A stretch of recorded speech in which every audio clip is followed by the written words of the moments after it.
My dear friend, the secret is out. St. Malo is the devoted place. Our troops began to land at the Bay of Cancale the 5th, without any opposition.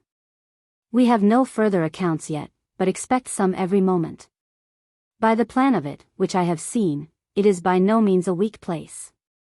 And I fear there will be many hats to be disposed of, before it is taken. There are in the port above 30 privateers, about 16 of their own, and about as many taken from us. 237. Now for Africa, where we have had great success. The French have been driven out of all their forts and settlements upon the Gum coast, and upon the river Senegal. They had been many years in possession of them, and by them annoyed our African trade exceedingly. Which, by the way, tout proportion gardée, is the most lucrative trade we have. The present booty is likewise very considerable, in gold dust and gum Seneca. Which is very valuable, by being a very necessary commodity, for all our stained and printed linens. Now for America. The least sanguine people here expect, the latter end of this month or the beginning of the next, to have the account of the taking of Cape Breton, and of all the forts with hard names in North America. Captain Clive has long since settled Asia to our satisfaction, so that 3 parts of the world look very favorable for us. Europe, I submit to the care of the King of Prussia and Prince Ferdinand of Brunswick. And I think they will give a good account of it. France is out of luck, and out of courage, and will, I hope, be enough out of spirits to submit to a reasonable peace. By reasonable, I mean what all people call reasonable in their own case. An advantageous one for us. I have set all right with Munchausen, who would not own that he was at all offended, and said, as you do, that his daughter did not stay long enough, nor appear enough at Hamburg, for you possibly to know that she was there. But people are always ashamed to own the little weaknesses of self-love, which, however, all people feel more or less. The excuse, I saw, pleased. I will send you your quadrille tables by the first opportunity, consigned to the care of Mr. Matthias here. Felices faustique sint. May you win upon them, when you play with men, and when you play with women, either win or know why you lose. Miss, marries Mr. next week. Who proffers love, proffers death, says Weller to a dwarf. In my opinion, the conclusion must instantly choke the little lady. Admiral marries lady, there the danger, if danger is, will be on the other side. The lady has wanted a man so long, that she now compounds for half a one. Half a loaf. I have been worse since my last letter, but am now, I think, recovering, tant va la cruce a l'eau, and I have been there very often. Good night. I am faithfully and truly yours. Letter Kexiv. Blackheath, June 27, 1758. My dear friend, you either have received already, or will very soon receive, a little case from Amsterdam, directed to you at Hamburg. It is for Princess Amoeba, the King of Prussia's sister, and contains some books which she desired Sir Charles Hotham to procure her from England, so long ago as when he was at Berlin. He sent for them immediately. But, by I do not know what puzzle, they were recommended to the care of Mr. Selwyn, at Paris, who took such care of them, that he kept them near 3 years in his warehouse, and has at last sent them to Amsterdam, from whence they are sent to you. If the books are good for anything, they must be considerably improved, by having seen so much of the world. But, as I believe they are English books, perhaps they may, like English travelers, have seen nobody, but the several bankers to whom they were consigned. Be that as it will, I think you had best deliver them to Monsieur Hecht, the Prussian minister at Hamburg, to forward to her Royal Highness, with a respectful compliment from you, which you will, no doubt, turn in the best manner, and seal in le bon ton de la parfaitement bonne compagnie.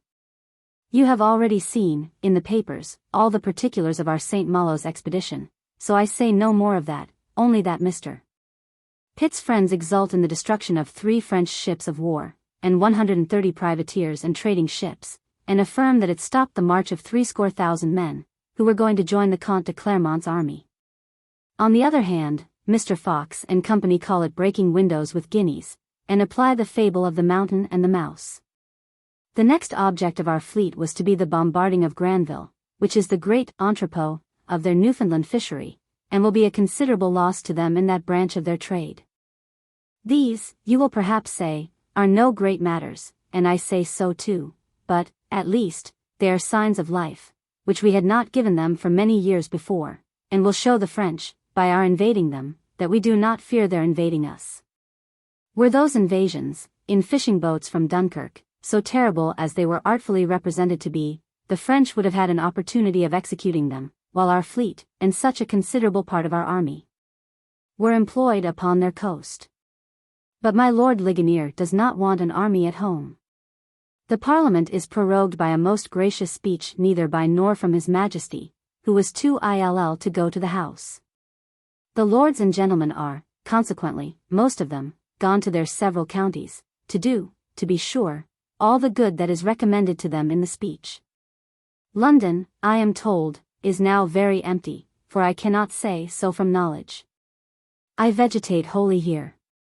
I walk and read a great deal, ride and scribble a little, according as my lead allows, or my spirits prompt, to write anything tolerable. The mind must be in a natural, proper disposition.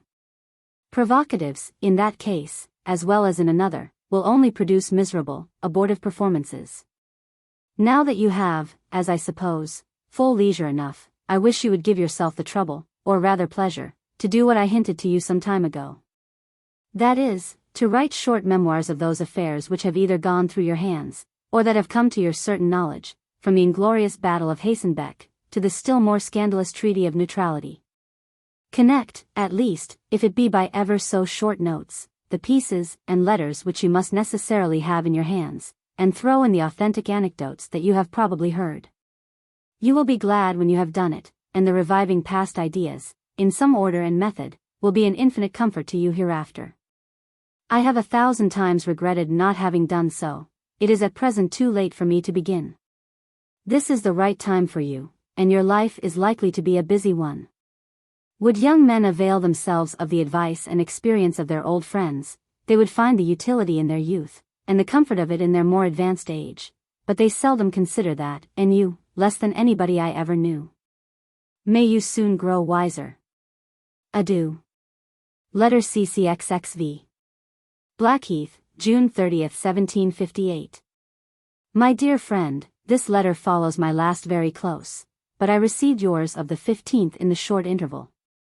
You did very well not to buy any Rhenish, at the exorbitant price you mention, without further directions, for both my brother and I think the money better than the wine, be the wine ever so good. We will content ourselves with our stock in hand of humble Rhenish, of about 3 shillings a bottle. However, pour la rarity du fate, I will lay out 12 ducats, for 12 bottles of the wine of 1665, by way of an eventual cordial, if you can obtain a senatus consultum for it. I am in no hurry for it, so send it me only when you can conveniently, well packed up intend. You will, I dare say, have leave to go to Castle. And if you do go, you will perhaps think it reasonable, that I, who was the adviser of the journey, should pay the expense of it.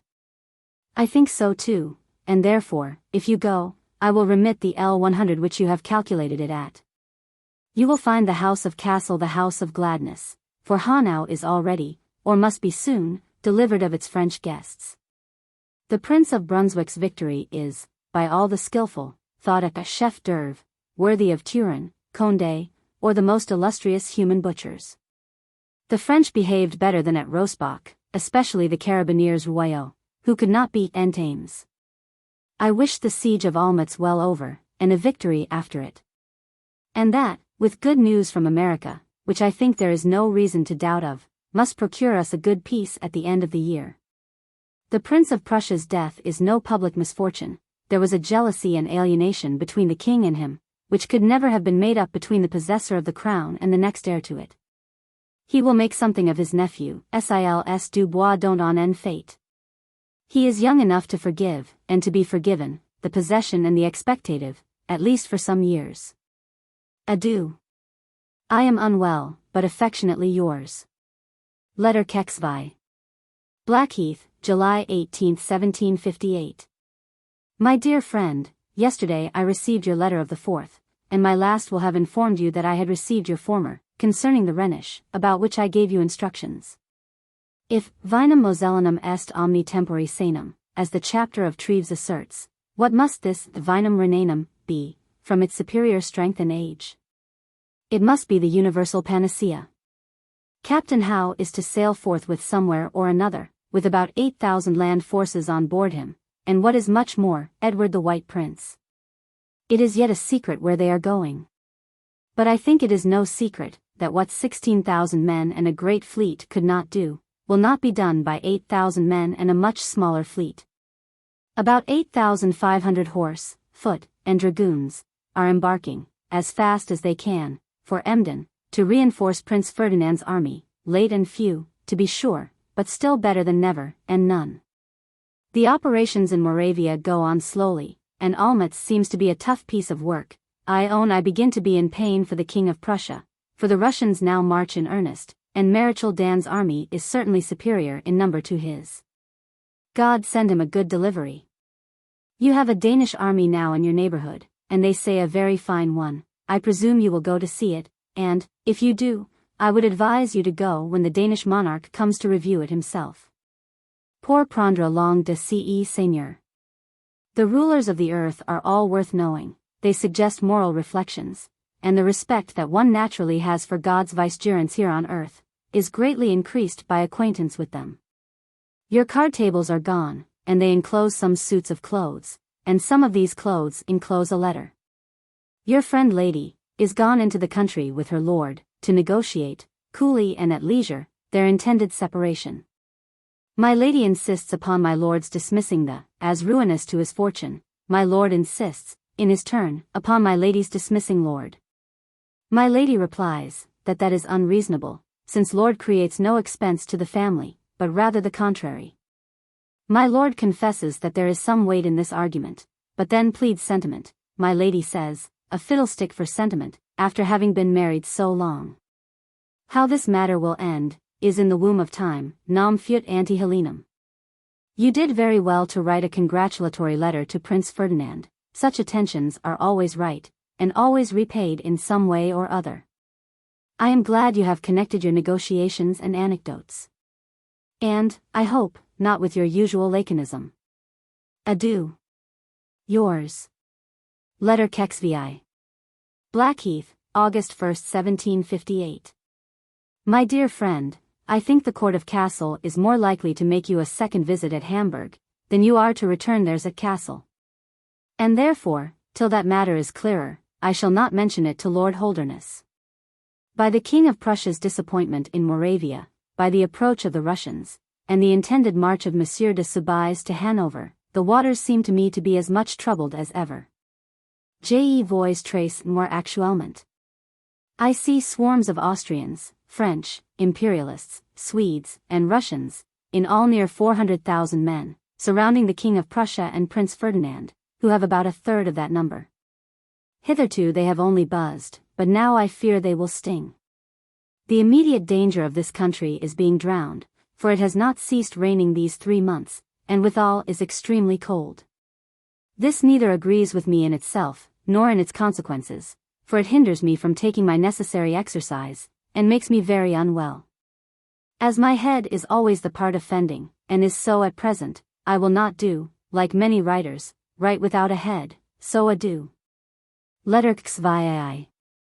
Blackheath, August 29, 1758.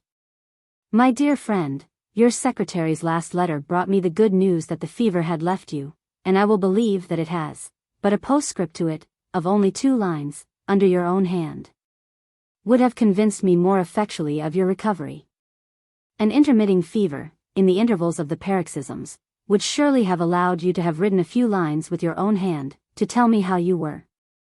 Until I receive a letter, as short as you please, from you yourself, I shall doubt of the exact truth of any other accounts. I send you no news, because I have none. Cape Breton, Cherbourg, etc., are now old stories. We expect a new one soon from Commodore Howe, but from whence we know not. From Germany we hope for good news. I confess I do not, I only wish it. The King of Prussia is marched to fight the Russians, and I believe will beat them, if they stand. But what then? What shall he do next, with the 380,000 men now actually at work upon him? He will do all that man can do, but at last il faut succomber. Remember to think yourself less well than you are, in order to be quite so, be very regular, rather longer than you need, and then there will be no danger of a relapse. God bless you. Letter 66. Blackheath, September 5, 1758. My dear friend, I received, with great pleasure, your letter of the 22d August. For, by not having a line from you in your secretary's 2 letters, I suspect that you were worse than he cared to tell me. And so far I was in the right, that your fever was more malignant than intermitting ones generally are, which seldom confines people to their bed, or at most, only the days of the paroxysms. Now that, thank God, you are well again, though weak, do not be in too much haste to be better and stronger, leave that to nature, which, at your age, will restore both your health and strength as soon as she should. Live cool for a time, and rather low, instead of taking what they call heartening things. Your manner of making presents is noble, et sent la grandeur diem done per chevalier. You depreciate their value to prevent any returns. For it is impossible that a wine which has counted so many syndics, that can only be delivered by a senatus consultum, and is the panacea of the North, should be sold for a ducat a bottle. The Silphium of the Romans, which was stored up in the public magazines, and only distributed by order of the magistrate, I dare say, cost more, so that I am convinced, your present is much more valuable than you would make it. Here I am interrupted, by receiving your letter of the 25th past. I am glad that you are able to undertake your journey to Bremen. The motion, the air, the new scene, the everything, will do you good, provided you manage yourself discreetly. Your bill for £50 shall certainly be accepted and paid. But, as in conscience I think £50 is too little, for seeing a live Landgrave, and especially at Bremen, which this whole nation knows to be a very dear place, I shall, with your leave, add 50 more to it. By the way, when you see the Princess Royal of Kassel, be sure to tell her how sensible you are of the favourable and too partial testimony, which you know she wrote of you to Princess Amelia. The King of Prussia has had the victory, which you in some measure foretold, and as he has taken la caisse militaire, I presume Messrs les Russes sont hors de combat pour cette campagne. For Point d'Argent, Point de Suisse, is not truer of the laudable Helvetic body, than Point d'Argent, Point de Russe, is of the savages of the 2 Russias, not even excepting the autocratress of them both. Serbelloni, I believe, stands next in his Prussian Majesty's list to be beaten, that is, if he will stand, as the Prince de Soubise does in Prince Ferdinand's, upon the same condition. If both these things happen, which is by no means improbable, we may hope for a tolerable peace this winter, for, au bout du compte, the King of Prussia cannot hold out another year. And therefore he should make the best of these favourable events, by way negotiation. I think I have written a great deal, with an actual giddiness of head upon me. So adieu. I am glad you have received my letter of the Ides of July. Letter CCXXX. Blackheath, September 8, 1758. My dear friend, this letter shall be short, being only an explanatory note upon my last, for I am not learned enough, nor yet dull enough, to make my comment much longer than my text. I told you then, in my former letter, that, with your leave, which I will suppose granted, I would add £50 to your draft for that sum. Now, lest you should misunderstand this, and wait for the remittance of that additional 50 from hence, know that my meaning was, that you should likewise draw upon me for it when you please, which I presume, will be more convenient to you. Let the pedants, whose business it is to believe lies, or the poets, whose trade it is to invent them, match the King of Prussia with a hero in ancient or modern story, if they can. He disgraces history, and makes one give some credit to romances. Calpernede's Juba does not now seem so absurd as formerly. I have been extremely ill this whole summer, but am now something better. However, I perceive, que l'esprit est le corps basant, the former is the last thing that anybody will tell me. Or own when I tell it them, but I know it is true. Adieu. Letter Kexy. Blackheath, September 22, 1758. My dear friend, I have received no letter from you since you left Hamburg. I presume that you are perfectly recovered, but it might not have been improper to have told me so. I am very far from being recovered, on the contrary, I am worse and worse, weaker and weaker every day. For which reason I shall leave this place next Monday, and set out for Bath a few days afterward. I should not take all this trouble merely to prolong the fag end of a life, from which I can expect no pleasure, and others no utility. But the cure, or at least the mitigation, of those physical ills which make that life a load while it does last, is worth any trouble and attention. We are come off but scurvily from our second attempt upon St. Malo. It is our last for this season.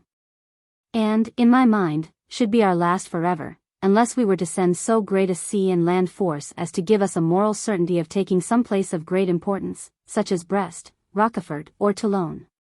Monsieur Munchausen embarked yesterday, as he said, for Prince Ferdinand's army. But as it is not generally thought that his military skill can be of any great use to that prince, people conjecture that his business must be of a very different nature, and suspect separate negotiations, neutralities, and what not. Kniphausen does not relish it in the least, and is by no means satisfied with the reasons that have been given him for it. Before he can arrive there, I reckon that something decisive will have passed in Saxony. If to the disadvantage of the King of Prussia, he is crushed, but if, on the contrary, he should get a complete victory, and he does not get half victories, over the Austrians, the winter may probably produce him and us a reasonable peace. I look upon Russia as hors de combat for some time. France is certainly sick of the war, under an unambitious king, and an incapable ministry, if there is one at all, and, unassisted by those two powers, the Empress Queen had better be quiet. Were any other man in the situation of the King of Prussia, I should not hesitate to pronounce him ruined, but he is such a prodigy of a man, that I will only say, I fear he will be ruined. It is by this time decided. Your castle court at Bremen is, I doubt, not very splendid. Money must be wanting, but, however, I dare say their table is always good, for the Landgrave is a gourmand. And as you are domestic there, you may be so too, and recruit your loss of flesh from your fever, but do not recruit too fast. Adieu. Letter Kexii. London, September 26, 1758. My dear friend, I am sorry to find that you had a return of your fever, but to say the truth, you in some measure deserved it, for not carrying Dr. Middleton's bark and prescription with you. I foresaw that you would think yourself cured too soon, and gave you warning of it, but bygones are bygones, as Chartres, when he was dying, said of his sins, let us look forward. You did very prudently to return to Hamburg, to good bark, and, I hope, a good physician. Make all sure there before you stir from thence, notwithstanding the requests or commands of all the princesses in Europe, I mean a month at least, taking the bark even to supererogation, that is, some time longer than Dr. Middleton requires. For, I presume, you are got over your childishness about tastes, and are sensible that your health deserves more attention than your palate. When you shall be thus re-established, I approve of your returning to Bremen. And indeed you cannot well avoid it, both with regard to your promise, and to the distinction with which you have been received by the Castle family. Now to the other part of your letter. Lord Holderness has been extremely civil to you, in sending you, all under his own hand, such obliging offers of his service. The hint is plain, that he will, in case you desire it, procure you leave to come home for some time. So that the single question is, whether you should desire it or not, now. It will be 2 months before you can possibly undertake the journey, whether by sea or by land, and either way it would be a troublesome and dangerous one for a convalescent in the rigor of the month of November. You could drink no mineral waters here in that season, nor are any mineral waters proper in your case, being all of them heating, except seltzers. Then, what would do you more harm than all medicines could do you good, would be the pestilential vapors of the House of Commons, in long and crowded days, of which there will probably be many this session. Where your attendance, if here, will necessarily be required. I compare St. Stephen's Chapel, upon those days, to La Grotta del Cane. Whatever may be the fate of the war now, negotiations will certainly be stirring all the winter, and of those, the northern ones, you are sensible, are not the least important. In these, if at Hamburg, you will probably have your share, and perhaps a meritorious one. Upon the whole, therefore, I would advise you to write a very civil letter to Lord Holderness. And to tell him that though you cannot hope to be of any use to His Majesty's affairs anywhere, yet, in the present unsettled state of the North, it is possible that unforeseen accidents may throw in your way to be of some little service. And that you would not willingly be out of the way of those accidents. But that you shall be most extremely obliged to his lordship, if he will procure you his majesty's gracious permission to return for a few months in the spring, when probably affairs will be more settled one way or another. When things tend nearer to a settlement, and that Germany, from the want of money or men, or both, breathes peace more than war, I shall solicit Bush's commission for you, which is one of the most agreeable ones in his majesty's gift. And I shall by no means despair of success. Now I have given you my opinion upon this affair, which does not make a difference of above 3 months, or 4 at most. I would not be understood to mean to force your own, if it should happen to be different from mine. But mine, I think, is more both for your health and your interest. However, do as you please, may you in this, and everything else, do for the best. So God bless you. Letter Xixi. Bath, October 18, 1758. My dear friend, I received by the same post your 2 letters of the 29th past, and of the 3d instant. The last tells me that you are perfectly recovered, and your resolution of going to Bremen in 3 or 4 days proves it. For surely you would not undertake that journey a second time, and at this season of the year, without feeling your health solidly restored. However, in all events, I hope you have taken a provision of good bark with you. I think your attention to Her Royal Highness may be of use to you here. And indeed all attentions, to all sorts, of people, are always repaid in some way or other, though real obligations are not. For instance, Lord Tichfield, who has been with you at Hamburg, has written an account to the Duke and Duchess of Portland, who are here, of the civilities you showed him, with which he is much pleased, and they delighted. At this rate, if you do not take care, you will get the unmanly reputation of a well-bred man, and your countryman, John Trott, will disown you. I have received, and tasted of your present, which is a trace grand vin, but more cordial to the stomach than pleasant to the palate.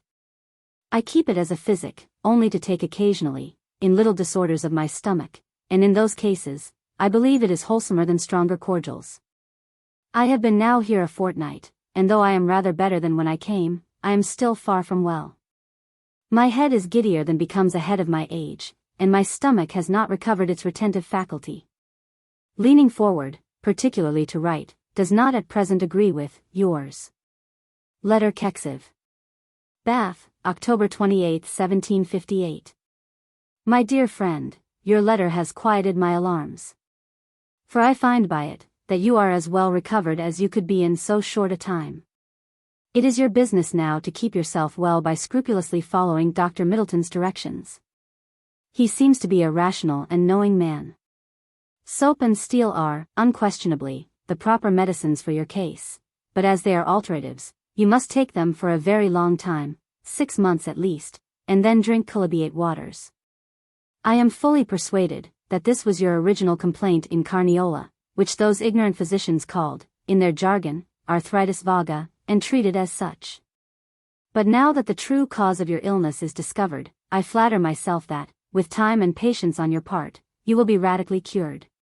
But, I repeat it again, it must be by a long and uninterrupted course of those alterative medicines above mentioned.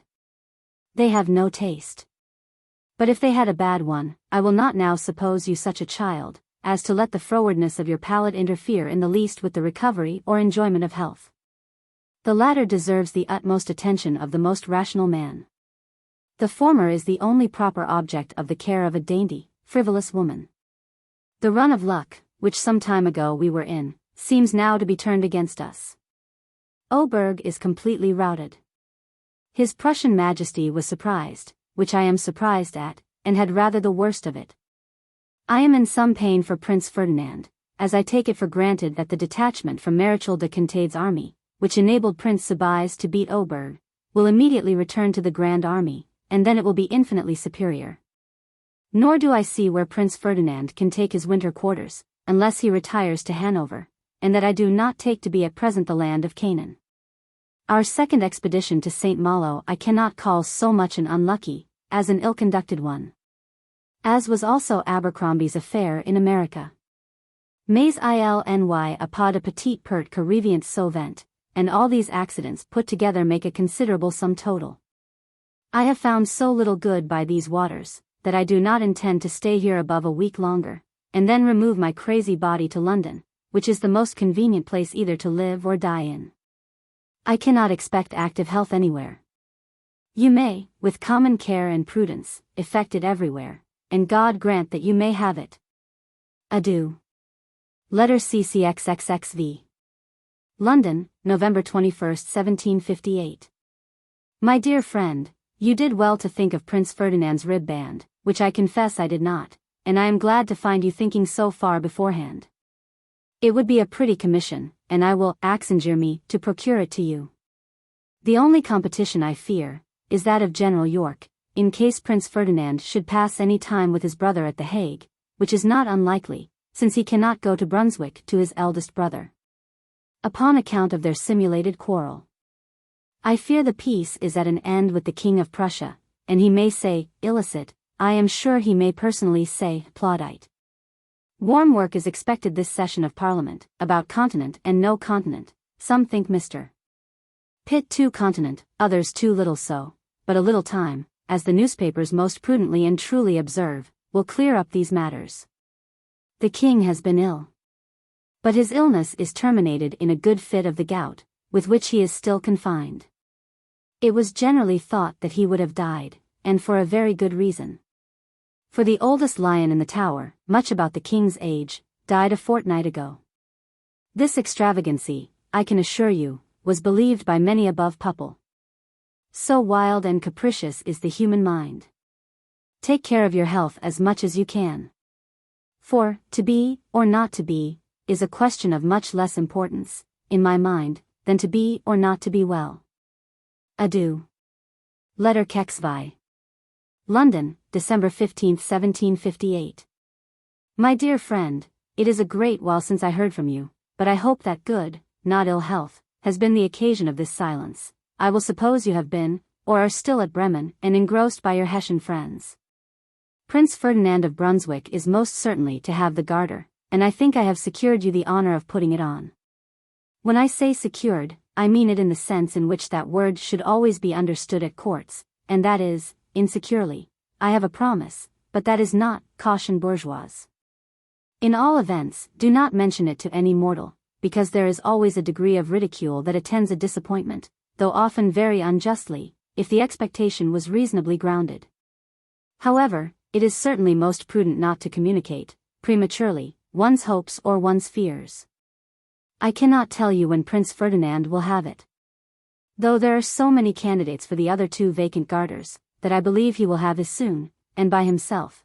The others must wait till a third, or rather a fourth vacancy. Lord Rockingham and Lord Holderness are secure. Lord Temple pushes strongly, but, I believe, is not secure. This commission for dubbing a knight, and so distinguished a one, will be a very agreeable and creditable one for you, edil faux vous and acquitter galement. In the days of ancient chivalry, people were very nice who they would be knighted by and, if I do not mistake, Francis I would only be knighted by the Chevalier Bayard, que etoit per Chevalier et sans reproche. And no doubt but it will be recorded, dans les archives de la Maison de Brunswick, that Prince Ferdinand received the honor of knighthood from your hands. The estimates for the expenses of the year 1759 are made up, I have seen them. And what do you think they amount to? No less than £12,300,000, a most incredible sum, and yet already subscribed, and even more offered. The unanimity in the House of Commons, in voting such a sum, and such forces, both by sea and land, is not the less astonishing. This is Mr. Pitt's doing, and it is marvelous in our eyes. The King of Prussia has nothing more to do this year. And, the next, he must begin where he has left off. I wish he would employ this winter in concluding a separate peace with the Elector of Saxony, which would give him more elbow-room to act against France and the Queen of Hungary, and put an end at once to the proceedings of the Diet, and the army of the Empire. For then no estate of the Empire would be invaded by a co-estate, and France, the faithful and disinterested guarantee of the Treaty of Westphalia, would have no pretense to continue its armies there. I should think that His Polish Majesty, and his governor, Count Bruhl, must be pretty weary of being fugitives in Poland, where they are hated, and of being ravaged in Saxony. This reverie of mine, I hope will be tried, and I wish it may succeed. Good night, and God bless you. 1759 to 1765. Letter XVXVI. London, New Year's Day, 1759. My dear friend, multi e felici, and I have done upon that subject, one truth being fair, upon the most lying day in the whole year. I have now before me your last letter of the December 21st, which I am glad to find is a bill of health, but, however, do not presume too much upon it, but obey and honor your physician, that thy days may be long in the land. Since my last, I have heard nothing more concerning the rib band, but I take it for granted it will be disposed of soon. By the way, upon reflection, I am not sure that anybody but a knight can, according to form, be employed to make a knight. I remember that Sir Clement Cotterell was sent to Holland, to dub the late Prince of Orange, only because he was a knight himself, and I know that the proxies of knights, who cannot attend their own installations, must always be knights. This did not occur to me before, and perhaps will not to the person who was to recommend you.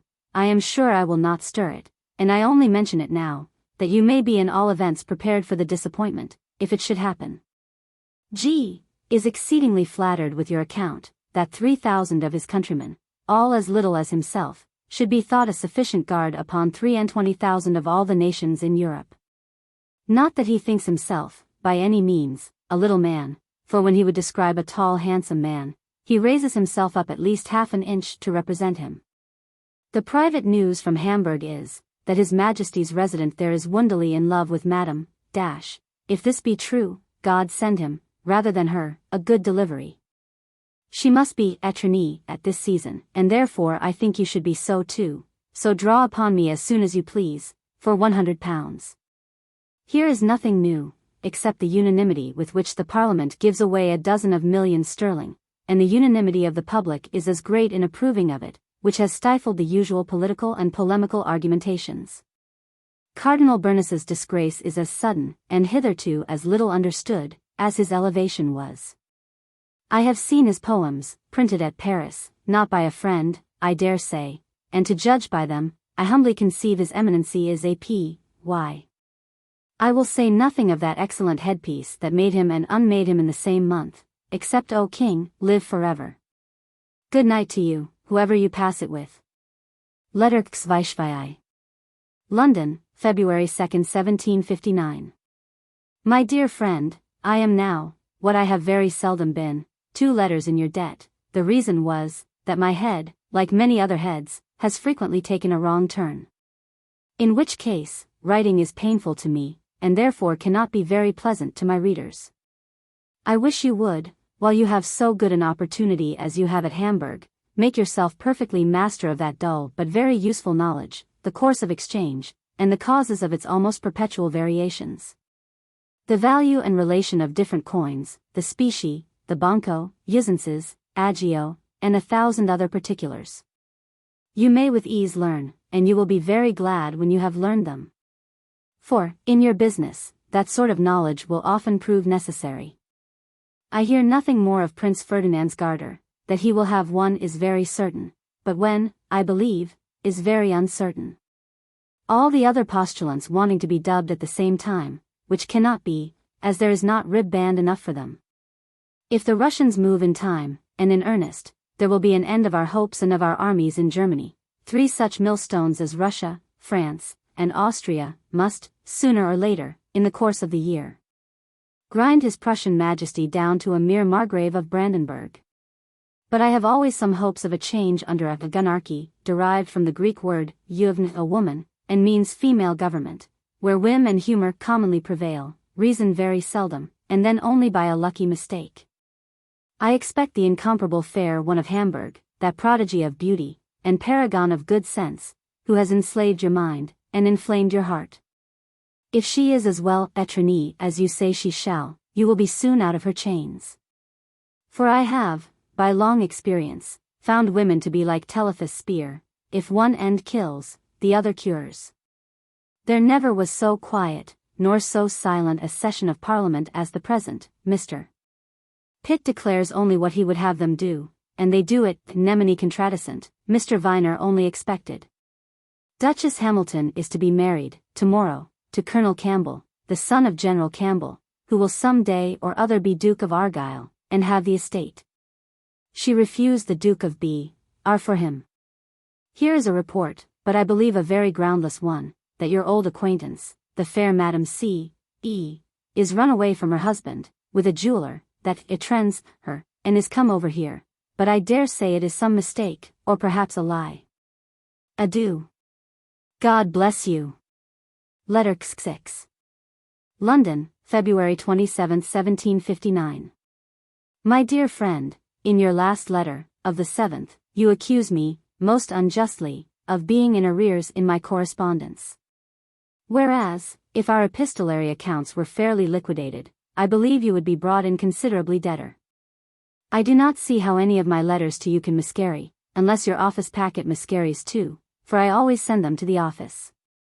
Moreover, I might have a justifiable excuse for writing to you seldomer than usual, for to be sure there never was a period of time, in the middle of a winter, and the Parliament sitting, that supplied so little matter for a letter.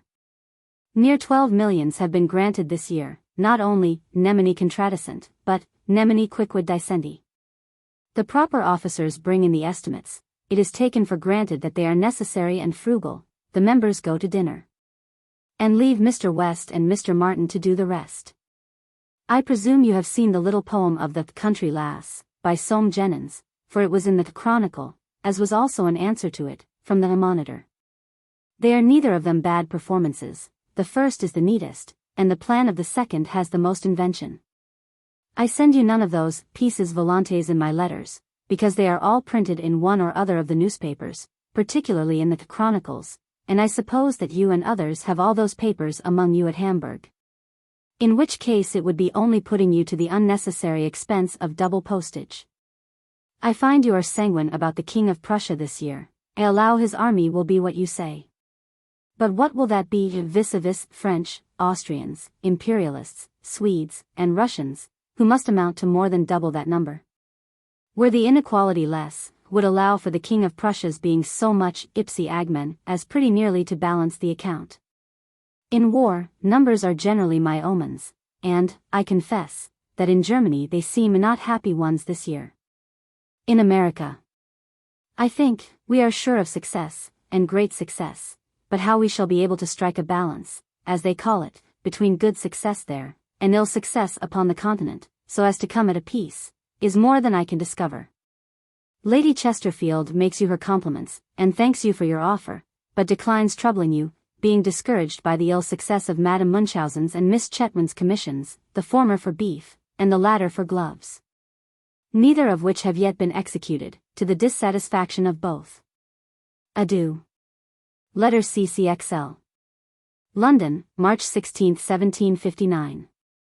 My dear friend, I have now your letter of the 20th past lying before me, by which you despond, in my opinion too soon, of dubbing your prince, for he most certainly will have the Garter.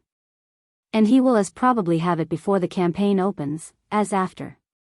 His campaign must, I doubt, at best be a defensive one, and he will show great skill in making it such. For according to my calculation, his enemies will be at least double his number. Their troops, indeed, may perhaps be worse than his. But then their number will make up that defect, as it will enable them to undertake different operations at the same time.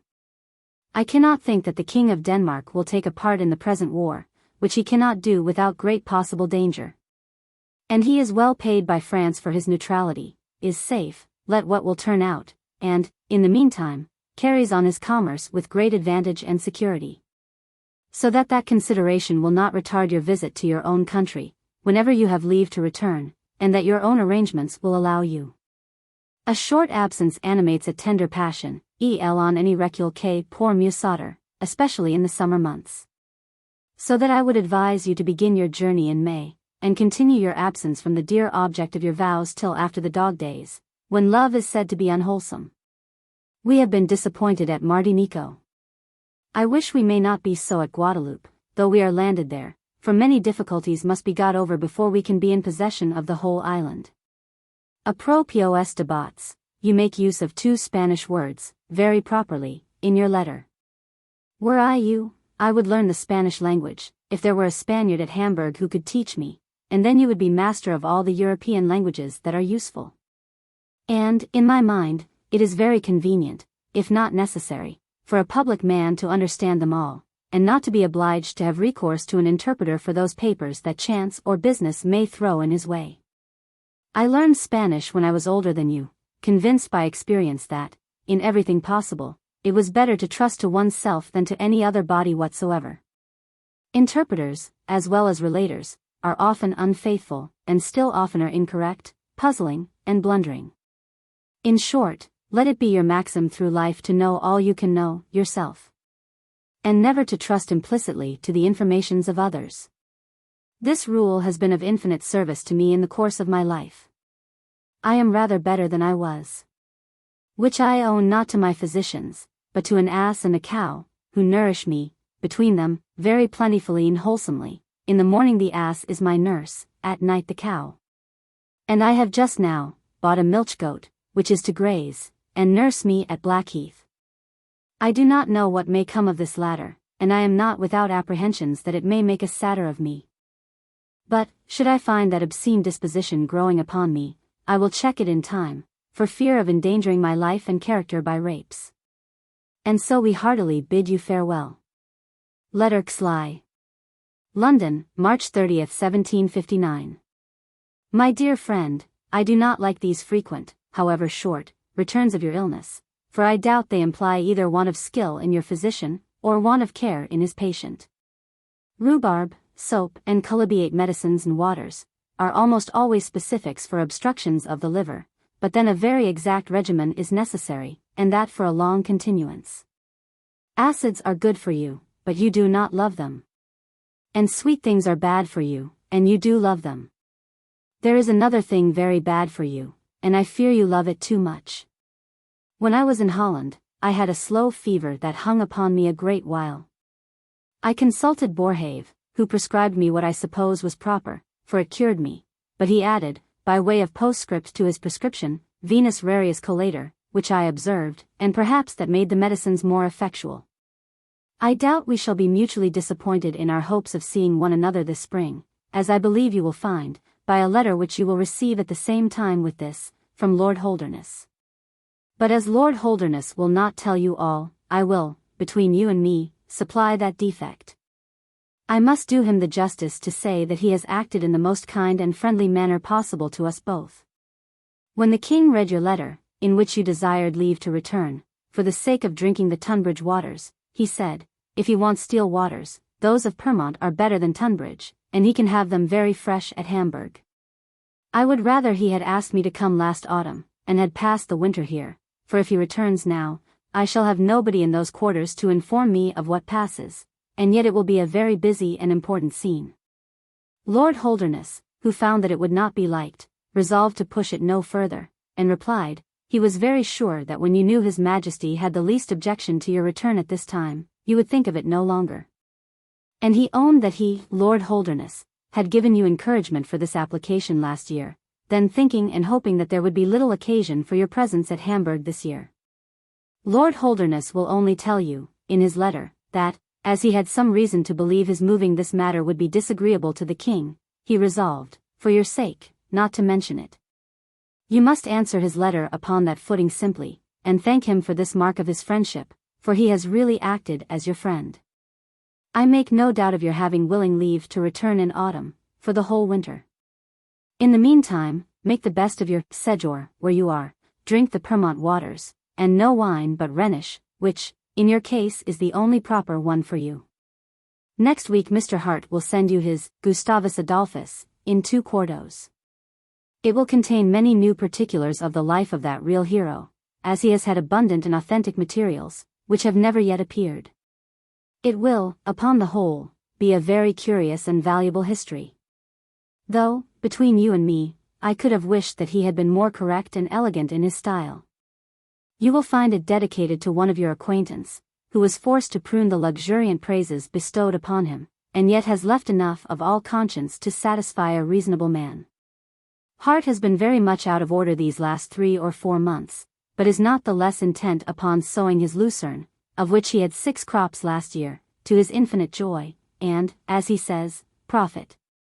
As a gardener, I shall probably have as much joy, though not quite so much profit, by 30 or 40 shillings, for there is the greatest promise of fruit this year at the Blackheath, that ever I saw in my life. Vertumnus and Pomona have been very propitious to me. As for Priapus, the tremendous garden god, as I no longer invoke him, I cannot expect his protection from the birds and the thieves. Adieu. I will conclude like a pedant, levius fit patientia quicquid corrigere est nefas. Letter Xlii. London, April 16, 1759. My dear friend, with humble submission to you, I still say that if Prince Ferdinand can make a defensive campaign this year, he will have done a great deal. Considering the great inequality of numbers, the little advantages of taking a regiment or 2 prisoners, or cutting another to pieces, are but trifling articles in the great account. They are only the pence, the pounds are yet to come. And I take it for granted that neither the French, nor the court of Vienna, will have le dementi of their main object, which is unquestionably Hanover, for that is the summa summarum. And they will certainly take care to draw a force together for this purpose, too great for any that Prince Ferdinand has, or can have, to oppose them. In short, mark the end on't, j'en augure mal. If France, Austria, the Empire, Russia, and Sweden, are not, at long run, too hard for the 2 electors of Hanover and Brandenburg, there must be some invisible power, some tutelar deities, that miraculously interpose in favor of the latter.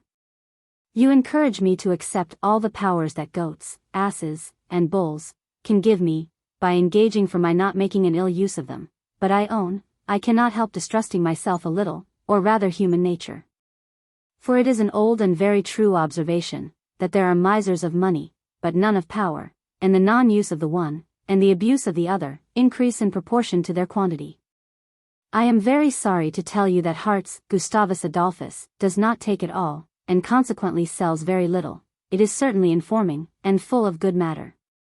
But it is as certain too, that the style is execrable. Where the devil he picked it up, I cannot conceive, for it is a bad style, of a new and singular kind. It is full of Latinaisms, Gallicisms, Germanisms, and all isms but Anglicisms. In some places pompous, in others vulgar and low. Surely, before the end of the world, people, and you in particular, will discover that the manner, in everything, is at least as important as the matter. And that the latter never can please, without a good degree of elegance in the former. This holds true in everything in life, in writing, conversing, business. The help of the graces is absolutely necessary. And whoever vainly thinks himself above them, will find he is mistaken when it will be too late to court them, for they will not come to strangers of an advanced age. There is an history lately come out, of the reign of Mary Queen of Scots and her son, no matter by whom, King James, written by one Robertson, a Scotchman, which for clearness, purity, and dignity of style, I will not scruple to compare with the best historians extant, not excepting Davila, Guicciardini, and perhaps Livy. Its success has consequently been great, and a 2nd edition is already published and bought up. I take it for granted, that it is to be had, or at least borrowed, at Hamburg, or I would send it to you. I hope you drink the Pyrmont waters every morning. The health of the mind depends so much upon the health of the body, that the latter deserves the utmost attention, independently of the senses. God send you a very great share of both. Adieu. Letter Xlii. London, April 27, 1759. My dear friend, I have received your 2 letters of the 10th and 13th, by the last mail. And I will begin my answer to them, by observing to you that a wise man, without being a Stoic, considers, in all misfortunes that befall him, their best as well as their worst side, and everything has a better and a worse side.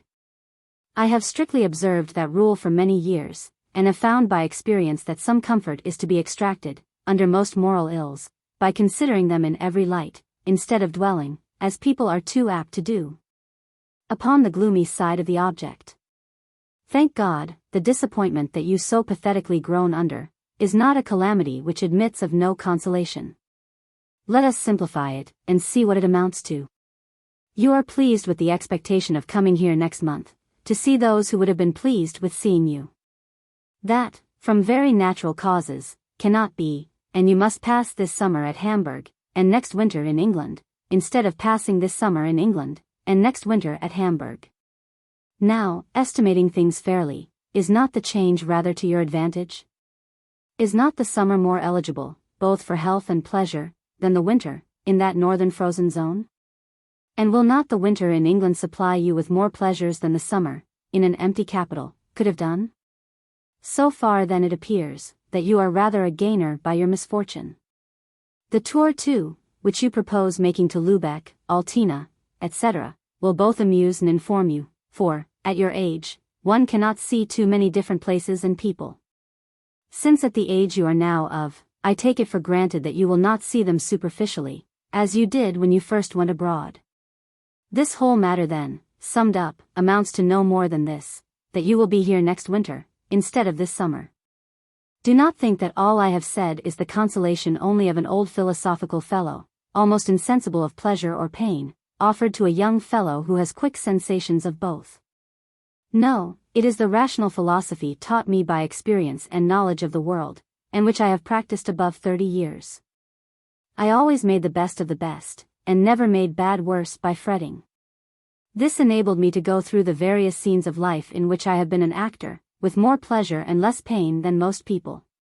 You will say, perhaps, one cannot change one's nature. And that if a person is born of a very sensible, gloomy temper, and apt to see things in the worst light, they cannot help it, nor new make themselves. I will admit it, to a certain degree, and but to a certain degree. For though we cannot totally change our nature, we may in a great measure correct it, by reflection and philosophy. And some philosophy is a very necessary companion in this world, where, even to the most fortunate, the chances are greatly against happiness. I am not old enough, nor tenacious enough, to pretend not to understand the main purport of your last letter, and to show you that I do, you may draw upon me for £200, which, I hope, will more than clear you. Good night, aquam memento rebus in arduis servar mentem, be neither transported nor depressed by the accidents of life. Letter Xliv. Blackheath, May 16, 1759. My dear friend, your secretary's last letter of the 4th, which I received yesterday, has quieted my fears a good deal, but has not entirely dissipated them. Your fever still continues, he says, though in a less degree. Is it a continued fever, or an intermitting one? If the former, no wonder that you are weak, and that your head aches. If the latter, why has not the bark, in substance and large doses, been administered? For if it had, it must have stopped it by this time. Next post, I hope, will set me quite at ease. Surely you have not been so regular as you ought, either in your medicines or in your general regimen, otherwise this fever would not have returned, for the doctor calls it, your fever returned, as if you had an exclusive patent for it. You have now had illnesses enough, to know the value of health, and to make you implicitly follow the prescriptions of your physician in medicines, and the rules of your own common sense in diet. In which, I can assure you, from my own experience, that quantity is often worse than quality, and I would rather eat half a pound of bacon at a meal, than 2 pounds of any the most wholesome food. I have been settled here near a week, to my great satisfaction, c'est ma place, and I know it, which is not given to everybody. Cut off from social life by my deafness, as well as other physical ills, and being at best but the ghost of my former self, I walk here in silence and solitude as becomes a ghost, with this only difference, that I walk by day, whereas, you know, to be sure, that other ghosts only appear by night. My health, however, is better than it was last year, thanks to my almost total milk diet. This enables me to vary my solitary amusements, and alternately to scribble as well as read, which I could not do last year. Thus I saunter away the remainder, be it more or less, of an agitated and active life, now reduced, and I am not sure that I am a loser by the change, to so quiet and serene a one, that it may properly be called still life. The French whisper in confidence, in order that it may be the more known and the more credited, that they intend to invade us this year, in no less than 3 places, that is England, Scotland, and Ireland. Some of our great men, like the devils, believe and tremble, others, and one little one whom I know, laugh at it, and, in general, it seems to be but a poor, instead of a formidable scarecrow. While somebody was at the head of a moderate army, and wanted, I know why, to be at the head of a great one, intended invasions were made an article of political faith. And the belief of them was required, as in the Church the belief of some absurdities, and even impossibilities, is required upon pain of heresy, excommunication, and consequently damnation, if they tend to the power and interest of the heads of the Church. But now that there is a general toleration, and that the best subjects, as well as the best Christians, may believe what their reasons find their consciences suggest, it is generally and rationally supposed the French will threaten and not strike. Since we are so well prepared, both by armies and fleets, to receive and, I may add, to destroy them. Adieu. God bless you. Letter CCXLV. Blackheath, June 15, 1759. My dear friend, your letter of the 5th, which I received yesterday, gave me great satisfaction, being all in your own hand. Though it contains great, and I fear just complaints of your ill state of health. You do very well to change the air, and I hope that change will do well by you. I would therefore have you write after the 20th of August, to Lord Holderness, to beg of him to obtain His Majesty's leave for you to return to England for 2 or 3 months, upon account of your health. 2 or 3 months is an indefinite time, which may afterward insensibly stretch to what length one pleases. Leave that to me. In the meantime, you may be taking your measures with the best economy. The day before yesterday, an express arrived from Guadeloupe which brought an account of our being in possession of the whole island. And I make no manner of doubt but that, in about 2 months, we shall have as good news from Crown Point, Quebec, etc.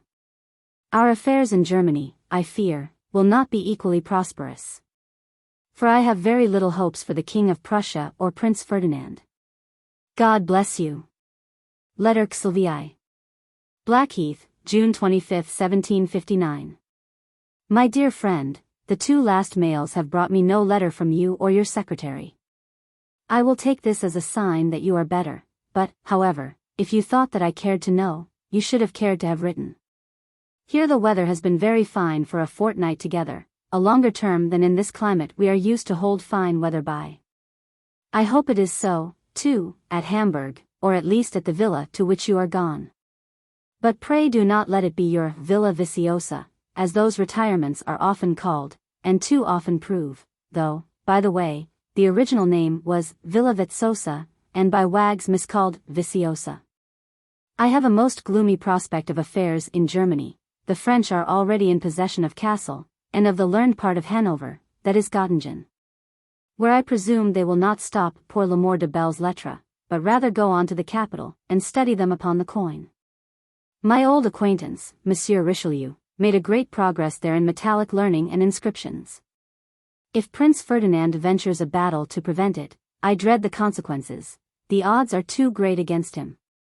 The King of Prussia is still in a worse situation, for he has the Hydra to encounter. And though he may cut off a head or 2, there will still be enough left to devour him at last. I have, as you know, long foretold the now approaching catastrophe, but I was Cassandra. Our affairs in the New World have a much more pleasing aspect. Guadeloupe is a great acquisition, and Quebec, which I make no doubt of, will still be greater. But must all these advantages, purchased at the price of so much English blood and treasure, be at last sacrificed as a peace offering?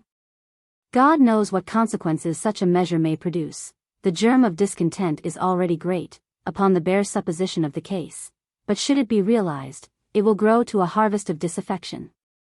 You are now, to be sure, taking the previous and necessary measures for your return here in the autumn, and I think you may disband your whole family, excepting your secretary, your butler, who takes care of your plate, wine, etc.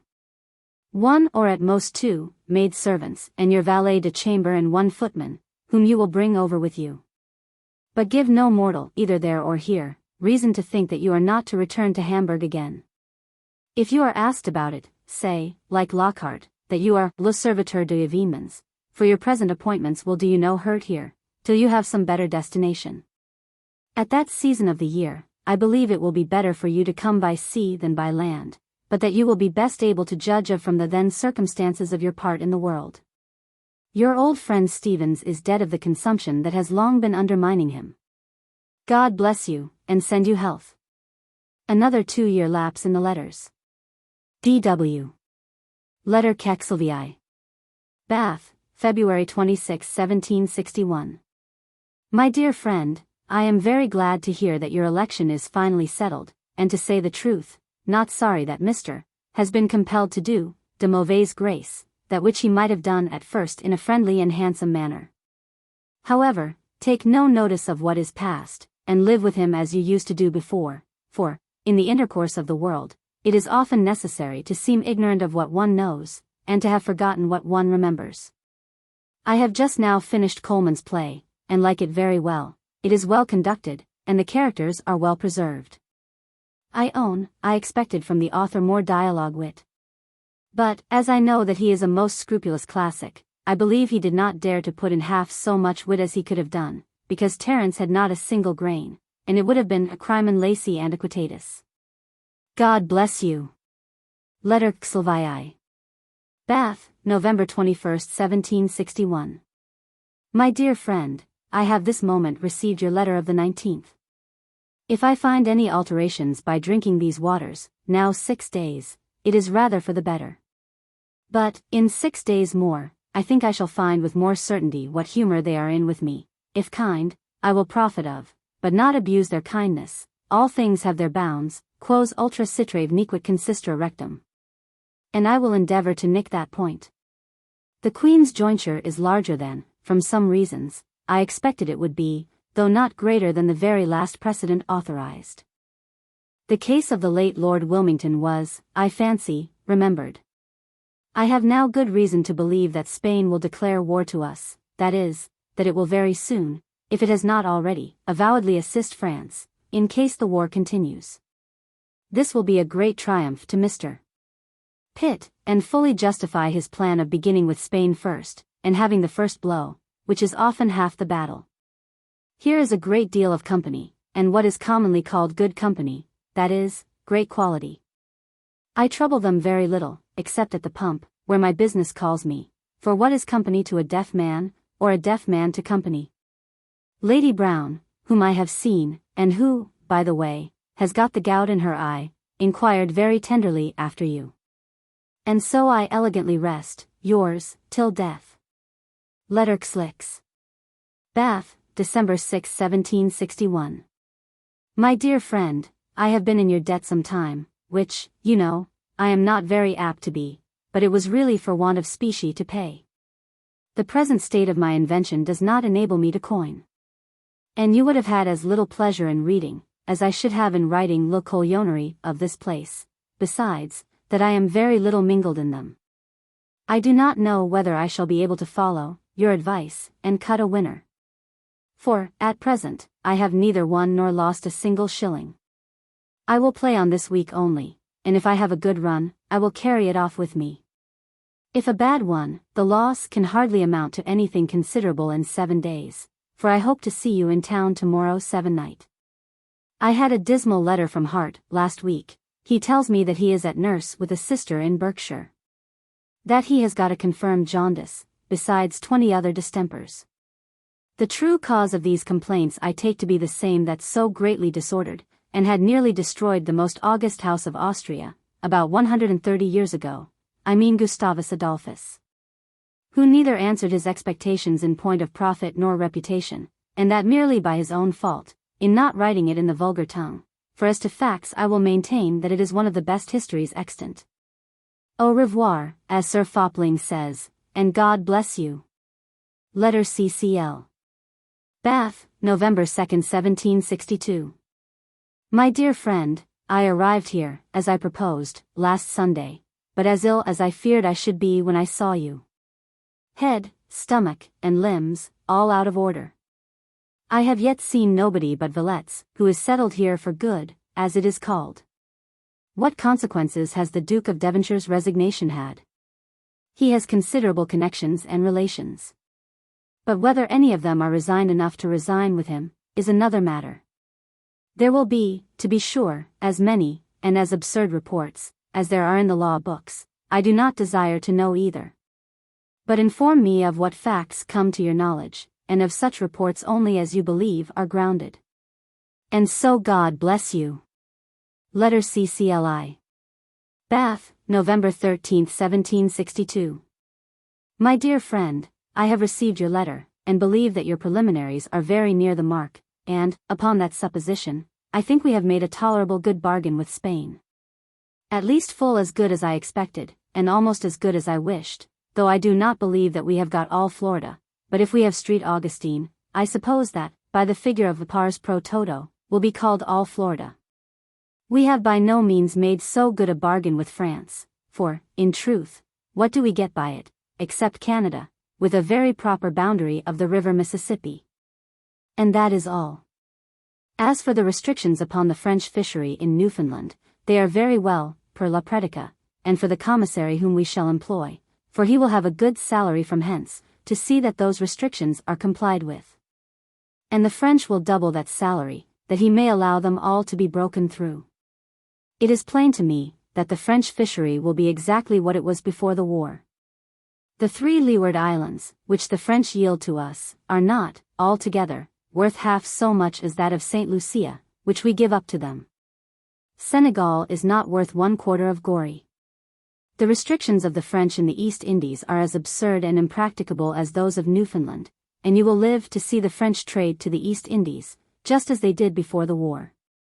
But after all I have said, the articles are as good as I expected with France, when I considered that no one single person who carried on this negotiation on our parts was ever concerned or consulted in any negotiation before.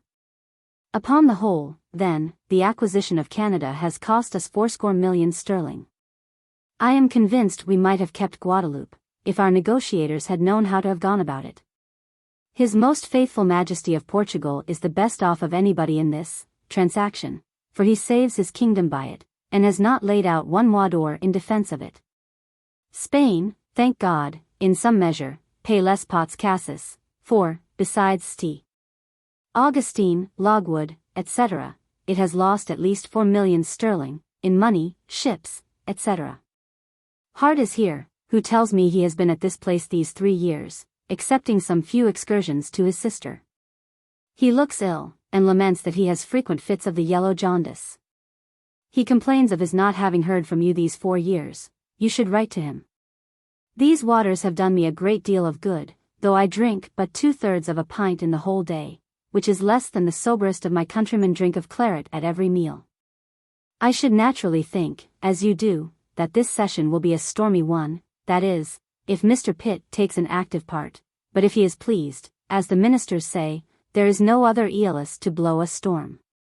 The Dukes of Cumberland, Newcastle, and Devonshire, have no better troops to attack with than the militia, but Pitt alone is ipse agmen. God bless you. Letter Clyi. Bath, November 27, 1762. My dear friend, I received your letter this morning, and return you the ball, à la volée.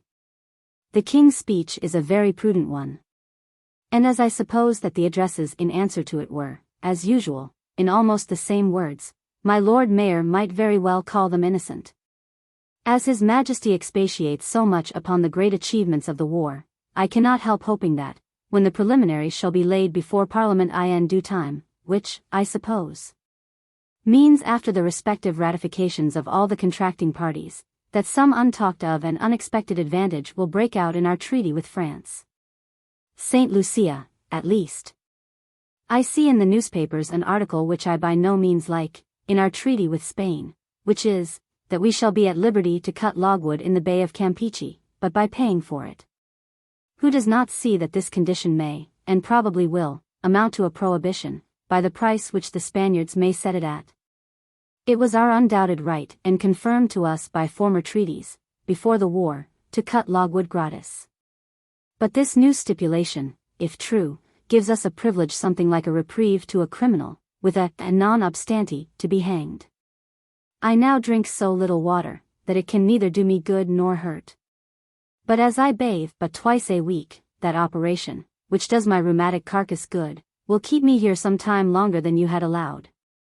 Hart is going to publish a new edition of his Gustavus, in octavo, which, he tells me, he has altered, and which, I could tell him, he should translate into English, or it will not sell better than the former, for, while the world endures, style and manner will be regarded, at least as much as matter. And so, dm vous I don sa Saint Garde. Letter Cli. Bath, December 13, 1762. My dear friend, I received your letter this morning, with the enclosed preliminaries, which we have had here these 3 days. And I return them, since you intend to keep them, which is more than I believe the French will. I am very glad to find that the French are to restore all the conquests they made upon us in the East Indies during this war. And I cannot doubt but they will likewise restore to us all the cod that they shall take within less than 3 leagues of our coasts in North America, a distance easily measured, especially at sea, according to the spirit, though not the letter of the treaty. I am informed that the strong opposition to the peace will be in the House of Lords, though I cannot well conceive it. Nor can I make out above 6 or 7, who will be against it upon a division, unless, which I cannot suppose, some of the bishops should vote on the side of their Maker. God bless you. Letter Clive.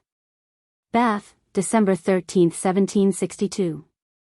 My dear friend, yesterday I received your letter, which gave me a very clear account of the debate in your house. It is impossible for a human creature to speak well for 3 hours and a half. I question even if Belial, who, according to Milton, was the orator of the fallen angels, ever spoke so long at a time. There must have been a trick in Charles Townsend speaking for the preliminaries. For he is infinitely above having an opinion. Lord Egremont must be ill, or have thoughts of going into some other place. Perhaps into Lord Granville's, who they say is dying. When he dies, the ablest head in England dies too, take it for all in all.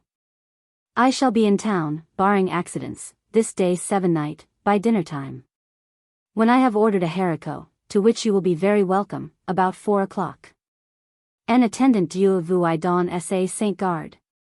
Letter CCLV. Blackheath, June 14, 1763. My dear friend, I received, by the last mail, your letter of the 4th, from The Hague, so far so good. You arrived sonica at The Hague, for our ambassador's entertainment. I find he has been very civil to you. You are in the right to stop for 2 or 3 days at Hanau, and make your court to the lady of that place. Her Royal Highness Princess Mary of England, Landgravine of Hesse. Your Excellency makes a figure already in the newspapers, and let them, and others, Excellency you as much as they please, but pray suffer not your own servants to do it. Nothing new of any kind has happened here since you went. So I will wish you a good night, and hope God will bless you. Letter Clavey. Blackheath, July 14, 1763. My dear friend, yesterday I received your letter from Ratisbon, where I am glad that you are arrived safe. You are, I find, over head and ears engaged in ceremony and etiquette. You must not yield in anything essential, where your public character may suffer. But I advise you, at the same time, to distinguish carefully what may, and what may not affect it, and to despise some German minutiae, such as 1 step lower or higher upon the stairs, a bow more or less, and such sort of trifles. By what I see in Cressiner's letter to you, the cheapness of wine compensates the quantity, as the cheapness of servants compensates the number that you must make use of. Write to your mother often, if it be but 3 words, to prove your existence. For, when she does not hear from you, she knows to a demonstration that you are dead, if not buried. The enclosed is a letter of the utmost consequence, which I was desired to forward, with care and speed, to the most serene Louis. My head is not well today. So God bless you. Letter Clavey. Blackheath, August 1, 1763. My dear friend, I hope that by this time you are pretty well settled at Ratisbon, at least as to the important points of the ceremonial. So that you may know, to precision, to whom you must give, and from whom you must require the sane excellence. Those formalities are, no doubt, ridiculous enough in themselves, but yet they are necessary for manners, and sometimes for business. And both would suffer by laying them quite aside. I have lately had an attack of a new complaint, which I have long suspected that I had in my body, in actu primo, as the pedants call it, but which I never felt in actu secundo, till last week, and that is a fit of the stone or gravel. It was, thank God, but a slight one, but it was Don Tout's less forms, for it was preceded by a pain in my loins, which I at first took for some remains of my rheumatism. But was soon convinced of my mistake, by making water much blacker than coffee, with a prodigious sediment of gravel. I am now perfectly easy again, and have no more indications of this complaint. God keep you from that and deafness. Other complaints are the common, and almost the inevitable lot of human nature, but admit of some mitigation. God bless you. Letter cultivate. Blackheath, August 22, 1763. My dear friend, you will, by this post, hear from others that Lord Egremont died 2 days ago of an apoplexy, which, from his figure, and the constant plethora he lived in, was reasonably to be expected. You will ask me, who is to be secretary in his room, to which I answer, that I do not know. I should guess Lord Sandwich, to be succeeded in the Admiralty by Charles Townshend, unless the Duke of Bedford, who seems to have taken to himself the Department of Europe, should have a mind to it. This event may perhaps produce others. But, till this happened, everything was in a state of inaction, and absolutely nothing was done. Before the next session, this chaos must necessarily take some form, either by a new jumble of its own atoms, or by mixing them with the more efficient ones of the opposition. I see by the newspapers, as well as by your letter, that the difficulties still exist about your ceremonial at Ratisbon. Should they, from pride and folly, prove insuperable, and obstruct your real business, there is one expedient which may perhaps remove difficulties, and which I have often known practiced, but which I believe our people know here nothing of. It is, to have the character of minister only in your ostensible title, and that of envoy extraordinary in your pocket, to produce occasionally, especially if you should be sent to any of the electors in your neighborhood. Or else, in any transactions that you may have, in which your title of envoy extraordinary may create great difficulties, to have a reversal given you, declaring that the temporary suspension of that character. Any donnera pas la moindre atteinte ni à vos droits, ni à vos pretensions. As for the rest, divert yourself as well as you can, and eat and drink as little as you can. And so God bless you. Letter clicks. Blackheath, September 1, 1763. My dear friend, great news. The King sent for Mr. Pitt last Saturday, and the conference lasted a full hour, on the Monday following another conference, which lasted much longer, and yesterday a third, longer than either. You take for granted that the treaty was concluded and ratified. No such matter, for this last conference broke it entirely off, and Mr. Pitt and Lord Temple went yesterday evening to their respective country houses. Would you know what it broke off upon, you must ask the newsmongers, and the coffee houses, who, I dare say, know it all very minutely, but I, who am not apt to know anything that I do not know, honestly and humbly confess, that I cannot tell you. Probably one party asked too much, and the other would grant too little. However, the King's dignity was not, in my mind, much consulted by their making him sole plenipotentiary of a treaty, which they were not in all events determined to conclude. It ought surely to have been begun by some inferior agent, and His Majesty should only have appeared in rejecting or ratifying it. Louis XIV. Never sat down before a town in person, that was not sure to be taken. However, ce que est diffère n'est pas perdu. For this matter must be taken up again, and concluded before the meeting of the Parliament, and probably upon more disadvantageous terms to the present ministers, who have tacitly admitted, by this negotiation, what their enemies have loudly proclaimed, that they are not able to carry on affairs. So much de re politica. I have at last done the best office that can be done to most married people, that is, I have fixed the separation between my brother and his wife, and the definitive treaty of peace will be proclaimed in about a fortnight. For the only solid and lasting peace, between a man and his wife, is, doubtless, a separation. God bless you. Letter CCLX. Blackheath, September 30, 1763. My dear friend, you will have known, long before this, from the office, that the departments are not cast as you wished. For Lord Halifax, as senior, had of course his choice, and chose the southern, upon account of the colonies. The ministry, such as it is now settled and attendant mu, but, in my opinion cannot, as they are, meet the Parliament. The only, and all the efficient people they have, are in the House of Lords, for since Mr. Pitt has firmly engaged Charles Townshend to him, there is not a man of the court side, in the House of Commons, who has either abilities or words enough to call a coach. Lord B. is certainly playing un decis Descartes, and I suspect that it is with Mr. Pitt, but what that decis is, I do not know, though all the coffeehouses do most exactly.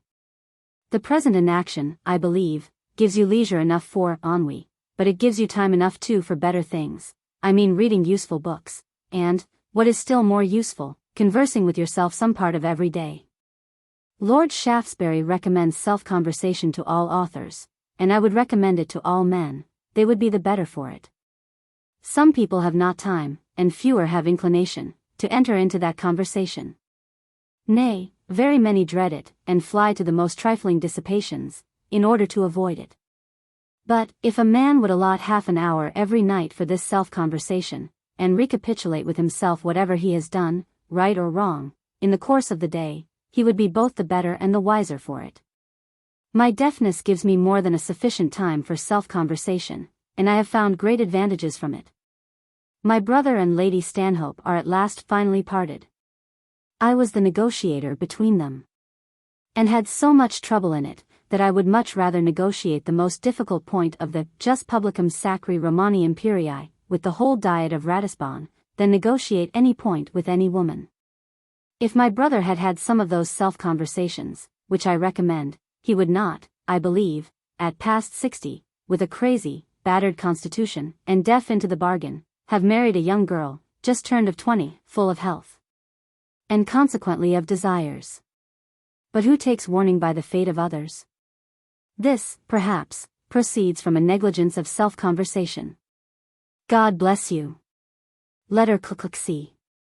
Blackheath, October 17, 1763. My dear friend, the last mail brought me your letter of the 2d instant, as the former had brought me that of the 25th past. I did suppose that you would be sent over, for the first day of the session, as I never knew a stricter muster, and no furloughs allowed. I am very sorry for it, for the reasons you hint at. But, however, you did very prudently, in doing, de bonne grace, what you could not help doing, and let that be your rule in every thing for the rest of your life. Avoid disagreeable things as much as by dexterity you can. But when they are unavoidable, do them with seeming willingness and alacrity. Though this journey is ill-timed for you in many respects, yet, in point of finances, you will be a gainer by it upon the whole. For, depend upon it, they will keep you here till the very last day of the session, and I suppose you have sold your horses, and dismissed some of your servants. Though they seem to apprehend the first day of the session so much, in my opinion their danger will be much greater in the course of it. When you are at Paris, you will of course wait upon Lord Hertford, and desire him to present you to the king. At the same time make my compliments to him, and thank him for the very obliging message he left at my house in town, and tell him, that, had I received it in time from thence, I would have come to town on purpose to have returned it in person. If there are any new little books at Paris, pray bring them me. I have already Voltaire's Zélies dans le Bain, his Droit du Seigneur, and Olympie. Do not forget to call once at Madame Monconseil's, and as often as you please at Madame Dupin's. Au revoir. Letter C. Bath, November 24, 1763. My dear friend, I arrived here, as you suppose in your letter, last Sunday. But after the worst day's journey I ever had in my life, it snowed and froze that whole morning, and in the evening it rained and thawed, which made the road so slippery, that I was 6 hours coming post from the Devizes, which is but 18 miles from hence. So that, but for the name of coming post, I might as well have walked on foot. I have not yet quite got over my last violent attack, and am weak and flimsy. I have now drank the waters but 3 days. So that, without a miracle, I cannot yet expect much alteration, and I do not in the least expect a miracle. If they proved les os de Juvence to me, that would be a miracle indeed. But, as the late Pope Lambertini said, fra noi, gli miracoli sono passati gerd un pezzo. I have seen Hart, who inquired much after you. He is dejected and dispirited, and thinks himself much worse than he is, though he has really a tendency to the jaundice. I have yet seen nobody else, nor do I know who here is to be seen. For I have not yet exhibited myself to public view, except at the pump, which, at the time I go to it, is the most private place in Bath. After all the fears and hopes, occasioned severally by the meeting of the Parliament, in my opinion, it will prove a very easy session. Mr. Wilkes is universally given up. And if the ministers themselves do not wantonly raise difficulties, I think they will meet with none. A majority of 200 is a great anodyne. Adieu. God bless you. Letter Cook CII. Bath, December 3, 1763. My dear friend, last post brought me your letter of the 29th past. I suppose C.T. let off his speech upon the princess's portion, chiefly to show that he was of the opposition. For otherwise, the point was not debatable, unless as to the quantum, against which something might be said, for the late Princess of Orange, who was the eldest daughter of a king, had no more, and her two sisters but half, if I am not mistaken. It is a great mercy that Mr. Wilkes, the intrepid defender of our rights and liberties, is out of danger, and may live to fight and write again in support of them. And it is no less a mercy, that God hath raised up the Earl of S., to vindicate and promote true religion and morality. These two blessings will justly make an epoch in the annals of this country. I have delivered your message to Hart, who waits with impatience for your letter. He is very happy now in having free access to all Lord Craven's papers, which, he says, give him great lights into the bellum tricenal. The old Lord Craven having been the professed and valorous knight-errant, and perhaps something more, to the Queen of Bohemia. At least, like Sir Peter Pride, he had the honor of spending great part of his estate in her royal cause. I am by no means right yet, I am very weak and flimsy still, but the doctor assures me that strength and spirits will return. If they do, lucro appanam, I will make the best of them; if they do not, I will not make their want still worse by grieving and regretting them. I have lived long enough, and observed enough, to estimate most things at their intrinsic, and not their imaginary value, and, at 70, I find nothing much worth either desiring or fearing. But these reflections, which suit with 70, would be greatly premature at 32. So make the best of your time, enjoy the present hour, but memor ultimi. God bless you. Letter Cleclev. Bath, December 18, 1763. My dear friend, I received your letter this morning, in which you reproach me with not having written to you this week. The reason was, that I did not know what to write. There is that sameness in my life here, that every day is still but as the first. I see very few people, and, in the literal sense of the word, I hear nothing. Mr. L. and Mr. C. I hold to be two very ingenious men. And your image of the two men ruined, one by losing his lawsuit, and the other by carrying it, is a very just one. To be sure, they felt in themselves uncommon talents for business and speaking, which were to reimburse them. Hart has a great poetical work to publish, before it be long; he has shown me some parts of it. He had entitled it Emblems, but I persuaded him to alter that name for two reasons. The first was, because they were not emblems, but fables. The second was, that if they had been emblems, Quarles had degraded and vilified that name to such a degree, that it is impossible to make use of it after him. So they are to be called fables, though moral tales would, in my mind, be the properest name. If you ask me what I think of those I have seen, I must say, that sunt plura bona, quidem mediocria, e quidem. Your report of future changes, I cannot think is wholly groundless. For it still runs strongly in my head, that the mine we talked of will be sprung, at or before the end of the session. I have got a little more strength, but not quite the strength of Hercules. So that I will not undertake, like him, 50 deflorations in one night, for I really believe that I could not compass them. So good night, and God bless you. Letter CCLXV. Bath, December 24, 1763. Dear friend, I confess I was a good deal surprised at your pressing me so strongly to influence Parson Rosenhagen, when you well know the resolution I had made several years ago, and which I have scrupulously observed ever since. Not to concern myself, directly or indirectly, in any party political contest whatsoever. Let parties go to loggerheads as much and as long as they please, I will neither endeavor to part them, nor take the part of either, for I know them all too well. But you say, that Lord Sandwich has been remarkably civil, and kind to you. I am very glad of it, and he can by no means impute to you my obstinacy, folly, or philosophy, call it what you please. You may with great truth assure him, that you did all you could to obey his commands. I am sorry to find that you are out of order, but I hope it is only a cold. Should it be anything more, pray consult Dr. Matty, who did you so much good in your last illness, when the great medicinal matadors did you rather harm. I have found a Monsieur Diaphorus here, Dr. Moeasy, who has really done me a great deal of good, and I am sure I wanted it a great deal when I came here first. I have recovered some strength, and a little more will give me as much as I can make use of. Lady Brown, whom I saw yesterday, makes you many compliments, and I wish you a Merry Christmas, and a good night. Adieu. Letter Clx v. Bath, December 31st, 1763. My dear friend, Gravenkop wrote me word, by the last post, that you were laid up with the gout, but I much question it, that is, whether it is the gout or not. Your last illness, before you went abroad, was pronounced the gout, by the skilful, and proved at last a mere rheumatism. Take care that the same mistake is not made this year. And that by giving you strong and hot medicines to throw out the gout, they do not inflame the rheumatism, if it be one. Mr. Wilkes has imitated some of the great men of antiquity, by going into voluntary exile. It was his only way of defeating both his creditors and his prosecutors. Whatever his friends, if he has any, give out of his returning soon, I will answer for it, that it will be a long time before that soon comes.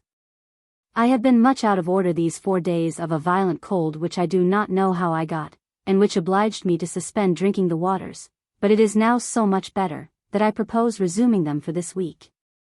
And paying my court to you in town on Monday or Tuesday sevennight, but this is sub spe refi only.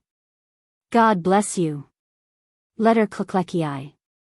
Blackheath, July 20th, 1764. My dear friend, I have this moment received your letter of the 3d from Prague, but I never received that which you mentioned from Ratisbon. This made me think you in such rapid motion, that I did not know where to take aim. I now suppose that you are arrived, though not yet settled, at Dresden. Your audiences and formalities are, to be sure, over, and that is great ease of mind to you. I have no political events to acquaint you with, the summer is not the season for them, they ripen only in winter. Great ones are expected immediately before the meeting of Parliament, but that, you know, is always the language of fears and hopes.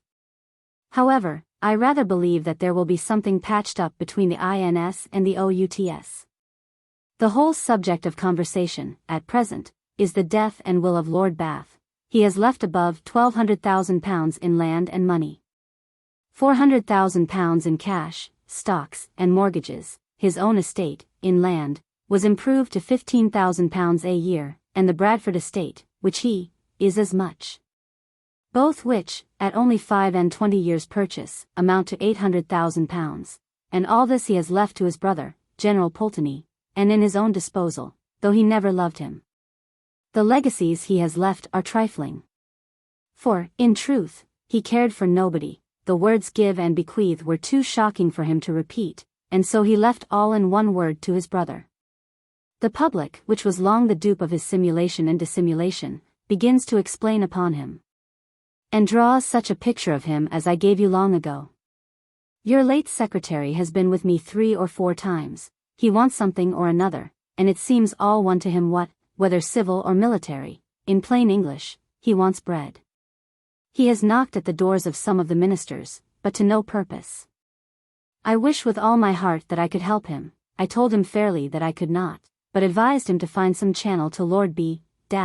which, though a Scotchman, he told me he could not. He brought a packet of letters from the office to you, which I made him seal up, and keep it for you, as I suppose it makes up the series of your Ratisbon letters. As for me, I am just what I was when you left me, that is, nobody. Old age steals upon me insensibly. I grow weak and decrepit, but do not suffer, and so I am content. Forbes brought me 4 books of yours, 2 of which were Bielefeldt's letters, in which, to my knowledge, there are many notorious lies. Make my compliments to Count Einsiedel, whom I love and honor much, and so good night to Saint Excellence. Now our correspondence may be more regular, and I expect a letter from you every fortnight. I will be regular on my part, but write oftener to your mother, if it be but 3 lines. Letter Kluxvii. Blackheath, July 27, 1764. My dear friend, I received, 2 days ago, your letter of the 11th from Dresden, where I am very glad that you are safely arrived at last.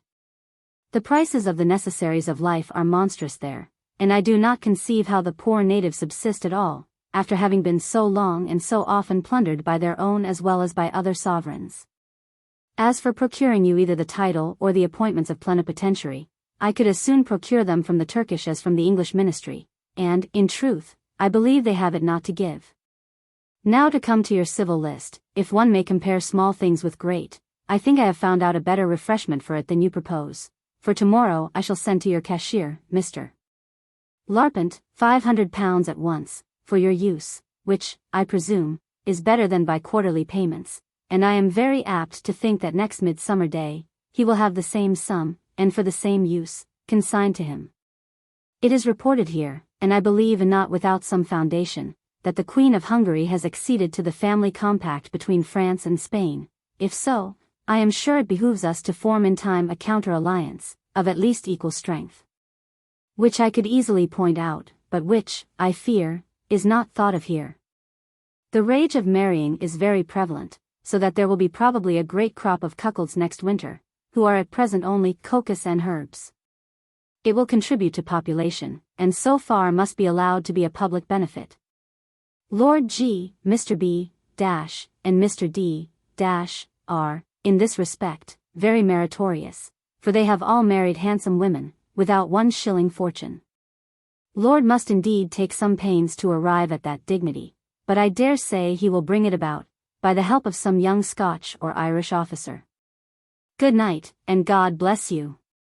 Letter Cook 6. Blackheath, September 3, 1764. Dear friend, I have received your letter of the 13th past. I see that your complete arrangement approaches, and you need not be in a hurry to give entertainments, since so few others do. Count Fleming is the man in the world the best calculated to retrieve the Saxon finances, which have been all this century squandered and lavished with the most absurd profusion. He has certainly abilities, and I believe integrity. I dare answer for him, that the gentleness and flexibility of his temper will not prevail with him to yield to the importunities of craving and petulant applications. I see in him another Sully. And therefore I wish he were at the head of our finances. France and Spain both insult us, and we take it too tamely, for this is, in my opinion, the time for us to talk high to them. France, I am persuaded, will not quarrel with us till it has got a navy at least equal to ours, which cannot be these 3 or 4 years at soonest, and then, indeed, I believe we shall hear of something or other. Therefore, this is the moment for us to speak loud, and we shall be feared, if we do not show that we fear. Here is no domestic news of changes and chances in the political world, which, like oysters, are only in season in the months, when the Parliament sits. I think there will be some then, but of what kind, God knows. I have received a book for you, and one for myself, from Hart. It is upon agriculture, and will surprise you, as I confess it did me. This work is not only in English, but good and elegant English. He has even scattered graces upon his subject, and in prose, has come very near Virgil's Georgics, in verse. I have written to him, to congratulate his happy transformation. As soon as I can find an opportunity, I will send you your copy. You, though no Agricola, will read it with pleasure. I know Mackenzie, whom you mention. Say Undeli, said Cave. Make mine and Lady Chesterfield's compliments to Count Edie Comtesse Fleming, and so, Dieu vous en sa Saint Garde. Letter CCLXX. Blackheath, September 14, 1764. My dear friend, yesterday I received your letter of the 30th past, by which I find that you had not then got mine, which I sent you the day after I had received your former. You have had no great loss of it, for, as I told you in my last, this inactive season of the year supplies no materials for a letter. The winter may, and probably will, produce an abundant crop, but of what grain I neither know, guess, nor care. I take it for granted, that Lord B. Sir Nadra encore, but by the assistance of what bladders or cork waistcoats God only knows. The death of poor Mr. Legge, the epileptic fits of the Duke of Devonshire, for which he is gone to Aix-la-Chapelle, and the advanced age of the Duke of Newcastle, seem to facilitate an accommodation, if Mr. Pitt and Lord Bute are inclined to it. You ask me what I think of the death of poor Ewan, and of the person who ordered it. You may remember that I often said, she would murder or marry him, or probably both. She has chosen the safest alternative, and has now completed her character of femme forte, above scruples and hesitation. If Machiavel were alive, she would probably be his heroine, as Caesar Borgia was his hero. Women are all so far Machiavellians, that they are never either good or bad by halves. Their passions are too strong, and their reason too weak, to do anything with moderation. She will, perhaps, meet, before it is long, with some Scythian as free from prejudices as herself. If there is one Oliver Cromwell in the 3 regiments of guards, he will probably, for the sake of his dear country, depose and murder her. For that is one and the same thing in Russia. You seem now to have settled, and bien nippy at Dresden. 4 sedentary footmen, and 1 running 1, font equipage lest. The German ones will give you, sane excellence. And the French ones, if you have any, monseigneur. My own health varies, as usual, but never deviates into good. God bless you, and send you better. Letter C. Blackheath, October 4, 1764. My dear friend, I have now your last letter, of the 16th past, lying before me, and I gave your enclosed to Grevenkop, which has put him into a violent bustle to execute your commissions, as well and as cheap as possible.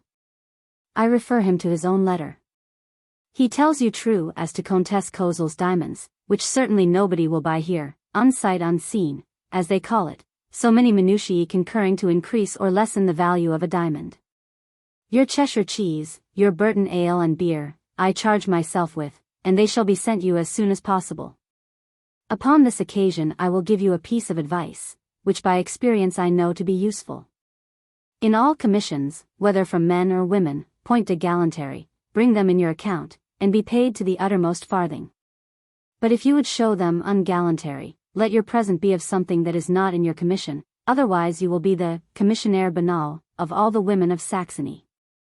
Apropos, who is your Comtesse de Kozel? Is she daughter, or granddaughter, of the famous Madame de Kozel, in King Augustus's time? Is she young or old, ugly or handsome? I do not wonder that people are wonderfully surprised at our tameness and forbearance, with regard to France and Spain. Spain, indeed, has lately agreed to our cutting log wood, according to the treaty, and sent strict orders to their governor to allow it, but you will observe too, that there is not one word of reparation for the losses we lately sustained there. But France is not even so tractable, it will pay but half the money due, upon a liquidated account, for the maintenance of their prisoners. Our request, to have the Comte d'Estaing recalled and censured, they have absolutely rejected, though, by the laws of war, he might be hanged for having twice broke his parole. This does not do France honor, however, I think we shall be quiet, and that at the only time, perhaps this century, when we might, with safety, be otherwise. But this is nothing new, nor the first time, by many, when national honor and interest have been sacrificed to private. It has always been so, and one may say, upon this occasion, what Horace says upon another, nam fiat ante Helenum. I have seen Les Comte de Guillaume Vade, and like most of them so little, that I can hardly think them Voltaire's, but rather the scraps that have fallen from his table, and been worked up by inferior workmen, under his name. I have not seen the other book you mention, the Dictionnaire Portatif. It is not yet come over. I shall next week go to take my winter quarters in London, the weather here being very cold and damp, and not proper for an old, shattered, and cold carcass, like mine. In November I will go to the Bath, to careen myself for the winter, and to shift the scene. Good night. Letter CI. London, October 19, 1764. My dear friend, yesterday morning Mr. came to me, from Lord Halifax, to ask me whether I thought you would approve of vacating your seat in Parliament, during the remainder of it, upon a valuable consideration, meaning money. My answer was, that I really did not know your disposition upon that subject, but that I knew you would be very willing, in general, to accommodate them, so far as lay in your power, that your election, to my knowledge, had cost you £2,000. That this Parliament had not sat above half its time, and that, for my part, I approved of the measure well enough, provided you had an equitable equivalent. I take it for granted that you will have a letter from, by this post, to that effect, so that you must consider what you will do. What I advise is this: give them a good deal of galbanum, in the first part of your letter. Le galbanum and écoute rein, and then say that you are willing to do as they please. But that you hope an equitable consideration will be had to the £2,000, which your seat cost you in the present Parliament, of which not above half the term is expired. Moreover, that you take the liberty to remind them, that your being sent from Ratisbon, last session, when you were just settled there, put you to the expense of £300 or £400, for which you were allowed nothing. And that, therefore, you hope they will not think £1,000 too much, considering all these circumstances, but that, in all events, you will do whatever they desire. Upon the whole, I think this proposal advantageous to you, as you probably will not make use of your seat this Parliament. And, further, as it will secure you from another unpaid journey from Dresden, in case they meet, or fear to meet, with difficulties in any ensuing session of the present Parliament. Whatever one must do, one should do de bonne grâce. Dixie. God bless you. Letter CI. Bath, November 10, 1764. My dear friend, I am much concerned at the account you gave me of yourself, in your last letter. There is, to be sure, at such a town as Dresden, at least some one very skilful physician, whom I hope you have consulted. And I would have you acquaint him with all your several attacks of this nature, from your great one at Laubach, to your late one at Dresden. Tell him, too, that in your last illness in England, the physicians mistook your case, and treated it as the gout, till Maddie came, who treated it as a rheumatism, and cured you. In my own opinion, you have never had the gout, but always the rheumatism, which, to my knowledge, is as painful as the gout can possibly be, and should be treated in a quite different way. That is, by cooling medicines and regimen, instead of those inflammatory cordials which they always administer where they suppose the gout, to keep it, as they say, out of the stomach. I have been here now just a week, but have hitherto drank so little of the water, that I can neither speak well nor ill of it. The number of people in this place is infinite, but very few whom I know. Hart seems settled here for life. He is not well, that is certain. But not so ill neither as he thinks himself, or at least would be thought. I long for your answer to my last letter, containing a certain proposal, which, by this time, I suppose has been made you, and which, in the main, I approve of your accepting. God bless you, my dear friend, and send you better health. Adieu. Letter CI. London, February 26, 1765. My dear friend, your last letter, of the 5th, gave me as much pleasure as your former had given me uneasiness. And Larpent's acknowledgment of his negligence frees you from those suspicions, which I own I did entertain, and which I believe every one would, in the same concurrence of circumstances, have entertained. So much for that. You may depend upon what I promised you, before midsummer next, at farthest, and at least. All I can say of the affair between you, of the corps diplomatique, and the Saxon ministers, is, que voilà bien du brute pour un omelette au lard. It will most certainly be soon made up, and in that negotiation show yourself as moderate and healing as your instructions from hence will allow, especially to Comte de Fleming. The King of Prussia, I believe, has a mind to insult him personally, as an old enemy, or else to quarrel with Saxony, that dares not quarrel with him.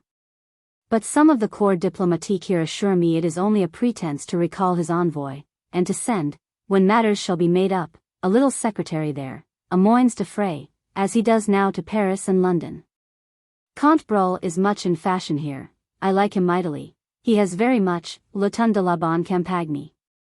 Poor Schrader died last Saturday, without the least pain or sickness. God bless you. Letter CCLXXV.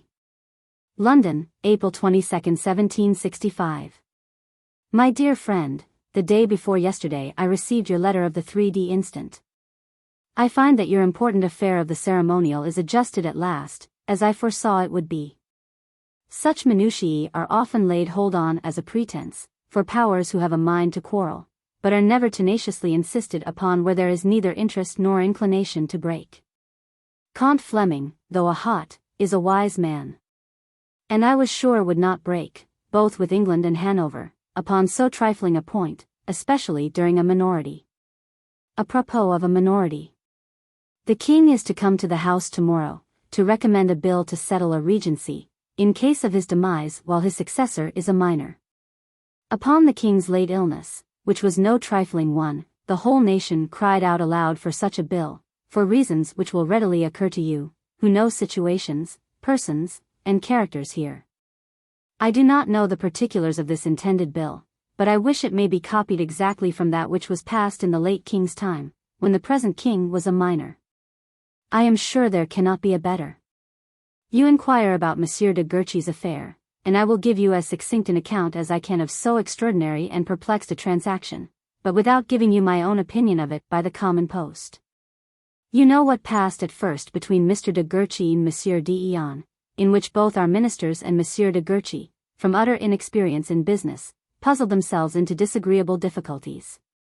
About 3 or 4 months ago, Monsieur du Vergy published in a brochure, a parcel of letters, from himself to the Duc de Choiseul, in which he positively asserts that Monsieur de Guerchy prevailed with him, Vergy, to come over into England to assassinate d'Eon. The words are, as well as I remember, que n'etoit pas pour essayer serveur de sa plume, mais de son épée, qu'on le demandoit en Angleterre. This accusation of assassination, you may imagine, shocked Monsieur de Guerchy, who complained bitterly to our ministers, and they both puzzled on for some time, without doing anything, because they did not know what to do. At last du Vergy, about 2 months ago, applied himself to the grand jury of Middlesex, and made oath that Mr. de Guerchy had hired him, du Vergy, to assassinate d'Eon. Upon this deposition, the grand jury found a bill of intended murder against Monsieur de Guerchy, which bill, however, never came to the petty jury. The king granted a noli prosca in favor of Monsieur de Guerchy, and the Attorney General is actually prosecuting du Vergy. Whether the king can grant a noli prosca in a criminal case, and whether le droit de gens extends to criminal cases, are 2 points which employ our domestic politicians, and the whole corps diplomatique. Enfin, to use a very coarse and vulgar saying, ilya de la merde about du baton, quelque part. I see and hear these storms from shore, suave mari magno, etc.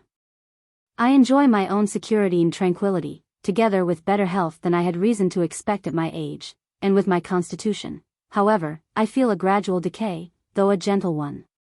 And I think that I shall not tumble, but slide gently to the bottom of the hill of life. When that will be, I neither know nor care, for I am very weary. God bless you. Mallet died 2 days ago, of a diarrhea, which he had carried with him to France, and brought back again hither. Letter Clexvi. Blackheath, July 2, 1765. My dear friend, I have this moment received your letter of the 22d past. And I delayed answering your former and daily, or rather hourly expectation of informing you of the birth of a new ministry, but in vain, for, after 1,000 conferences, all things remain still in the state which I described to you in my last. Lord S. has, I believe, given you a pretty true account of the present state of things, but my lord is much mistaken, I am persuaded, when he says that the king has thought proper to re-establish his old servants in the management of his affairs. For he shows them all the public dislike possible, and, at his levee, hardly speaks to any of them, but speaks by the hour to anybody else. Conferences, in the meantime, go on, of which it is easy to guess the main subject, but impossible, for me at least, to know the particulars, but this I will venture to prophesy, that the whole will soon centre in Mr. Pitt. You seem not to know the character of the Queen. Here it is. She is a good woman, a good wife, a tender mother, and an unmeddling queen. The king loves her as a woman, but, I verily believe, has never yet spoke one word to her about business. I have now told you all that I know of these affairs, which, I believe, is as much as anybody else knows, who is not in the secret. In the meantime, you easily guess that surmises, conjectures, and reports are infinite. And if, as they say, truth is but 1,000,000 at least of these reports must be false, for they differ exceedingly. You have lost an honest servant by the death of poor Louis. I would advise you to take a clever young Saxon in his room, of whose character you may get authentic testimonies, instead of sending for one to France, whose character you can only know from far. When I hear more, I will write more. Till when, God bless you. Letter Kluksvii. Blackheath, July 15, 1765. My dear friend, I told you in my last, that you should hear from me again, as soon as I had anything more to write. And now I have too much to write, therefore will refer you to the Gazette, and the office letters, for all that has been done, and advise you to suspend your opinion, as I do, about all that is to be done. Many more changes are talked of, but so idly, and variously, that I give credit to none of them. There has been pretty clean sweeping already. And I do not remember, in my time, to have seen so much at once, as an entire new Board of Treasury, and 2 new Secretaries of State, cum multis aliis, etc. Here is a new political arch almost built, but of materials of so different a nature, and without a keystone, that it does not, in my opinion, indicate either strength or duration. It will certainly require repairs, and a keystone next winter. And that keystone will, and must necessarily be, Mr. Pitt. It is true he might have been that keystone now, and would have accepted it, but not without Lord Temple's consent, and Lord Temple positively refused. There was evidently some trick in this, but what is past my conjecturing?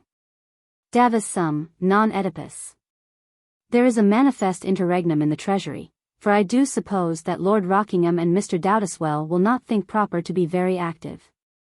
General Conway, who is your secretary, has certainly parts at least equal to his business, to which, I dare say, he will apply. The same may be said, I believe, of the Duke of Grafton. And indeed there is no magic requisite for the executive part of those employments. The ministerial part is another thing. They must scramble with their fellow servants, for power and favor, as well as they can. Foreign affairs are not so much as mentioned, and, I verily believe, not thought of. But surely some counterbalance would be necessary to the family compact, and, if not soon contracted, will be too late. God bless you. Letter Kluksvii. Blackheath, August 17, 1765. My dear friend, you are now 2 letters in my debt, and I fear the gout has been the cause of your contracting that debt. When you are not able to write yourself, let your secretary send me 2 or 3 lines to acquaint me how you are. You have now seen by the London Gazette what changes have really been made at court. But, at the same time, I believe you have seen that there must be more, before a ministry can be settled. What those will be, God knows. Were I to conjecture, should say that the whole will center, before it is long, in Mr. Pitt and company. The present being an heterogeneous jumble of youth and caducity, which cannot be efficient. Charles Townshend calls the present a lute-string ministry, fit only for the summer. The next session will be not only a warm, but a violent one, as you will easily judge, if you look over the names of the INS and of the OUTS. I feel this beginning of the autumn, which is already very cold, the leaves are withered, fall apace, and seem to intimate that I must follow them, which I shall do without reluctance, being extremely weary of this silly world. God bless you, both in it and after it. Letter Kluk-6. Blackheath, August 25, 1765. My dear friend, I received but 4 days ago your letter of the 2d instant. I find by it that you are well, for you are in good spirits. Your notion of the new birth or regeneration of the ministry is a very just one, and that they have not yet the true seal of the covenant is, I dare say, very true. At least it is not in the possession of either of the Secretaries of State, who have only the King's seal, nor do I believe, whatever his grace may imagine, that it is even in the possession of the Lord Privy Seal. I own I am lost, in considering the present situation of affairs. Different conjectures present themselves to my mind, but none that it can rest upon. The next session must necessarily clear up matters a good deal. For I believe it will be the warmest and most acrimonious one that has been known, since that of the excise. The late ministry, the present opposition, are determined to attack Lord B. publicly in Parliament, and reduce the late opposition, the present ministry, to protect him publicly, in consequence of their supposed treaty with him. An attendant mew, the paper war is carried on with much fury and scurrility on all sides, to the great entertainment of such lazy and impartial people as myself. I do not know whether you have the Daily Advertiser, and the Public Advertiser, in which all political letters are inserted, and some very well-written ones on both sides. But I know that they amuse me, tant bien que mal, for an hour or two every morning. Lord T. is the supposed author of the pamphlet you mention, but I think it is above him. Perhaps his brother C. T., who is by no means satisfied with the present arrangement, may have assisted him privately. As to this latter, there was a good ridiculous paragraph in the newspapers 2 or 3 days ago. We hear that the Right Honourable Mr. C. T. is indisposed at his house in Oxfordshire, of a pain in his side, but it is not said in which side. I do not find that the Duke of York has yet visited you. If he should, it may be expensive, mais en trouver un moyen. As for the lady, if you should be very sharp set for some English flesh, she has it amply in her power to supply you if she pleases. Pray tell me in your next, what you think of, and how you like, Prince Henry of Prussia. God bless you. Letter CCLXXX. My dear friend, your great character of Prince Henry, which I take to be a very just one, lowers the King of Prussia's a great deal, and probably that is the cause of their being so ill together. But the King of Prussia, with his good parts, should reflect upon that trite and true maxim, que invidet minor, or Mr. de la Rochefoucauld's, que l'envie la plus basse de toutes les passions, puisque on avoue bien de crimes, mais que personne en avoue l'envie. I thank God, I never was sensible of that dark and vile passion, except that formerly I have sometimes envied a successful rival with a fine woman. But now that cause is ceased, and consequently the effects. What shall I, or rather what can I tell you of the political world here? The late ministers accuse the present with having done nothing, the present accuse the late ones with having done much worse than nothing. Their writers abuse one another most scurrilously, but sometimes with wit. I look upon this to be peloter and attendant party, till battle begins in street, Stephen's Chapel.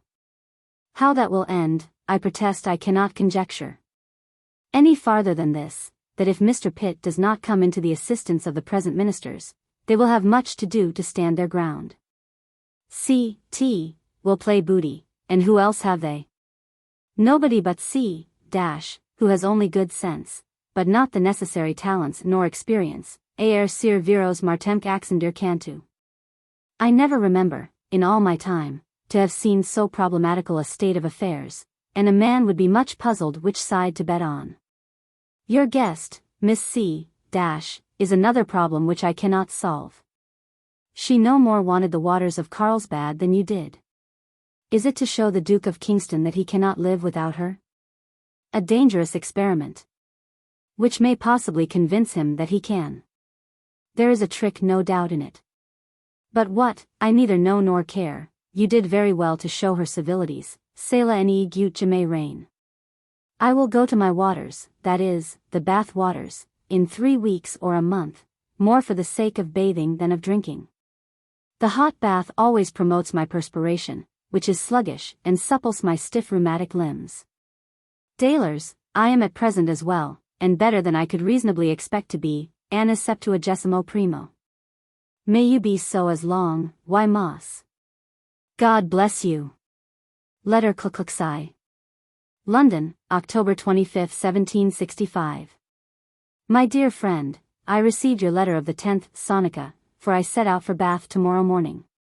If the use of those waters does me no good, the shifting the scene for some time will at least amuse me a little, and at my age, and with my infirmities, il faut faire de tout bois fèche. Some variety is as necessary for the mind as some medicines are for the body. Here is a total stagnation of politics, which, I suppose, will continue till the Parliament sits to do business, and that will not be till about the middle of January. For the meeting on the December 17th is only for the sake of some new writs. The late ministers threaten the present ones. But the latter do not seem in the least afraid of the former, and for a very good reason, which is, that they have the distribution of the loaves and fishes. I believe it is very certain that Mr.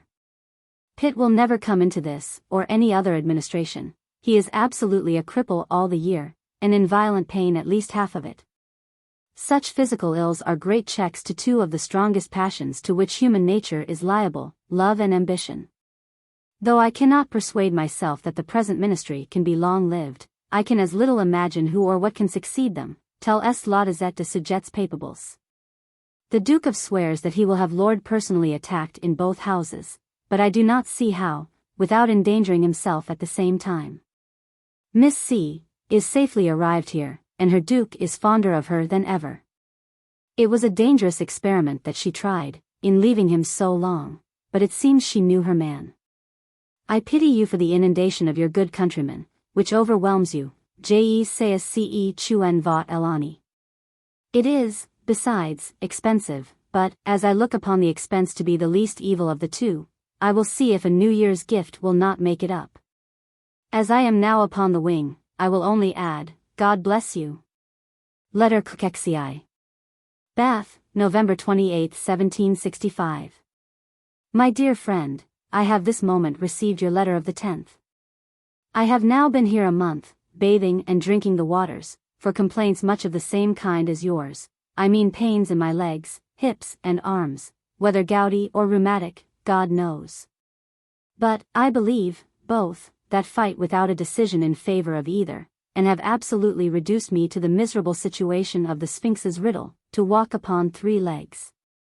That is, with the assistance of my stick, to walk, or rather hobble, very indifferently.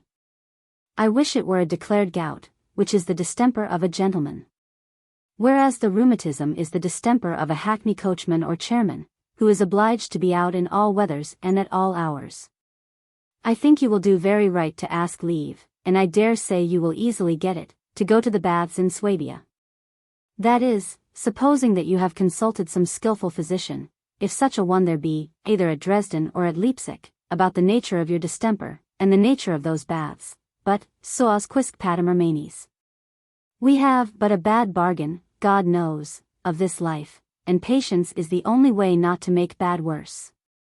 Mr. Pitt keeps his bed here, with a very real gout, and not a political one, as is often suspected. Here has been a congress of most of the ex-ministers. If they have raised a battery, as I suppose they have, it is a masked one, for nothing has transpired, only they confess that they intend a most vigorous attack.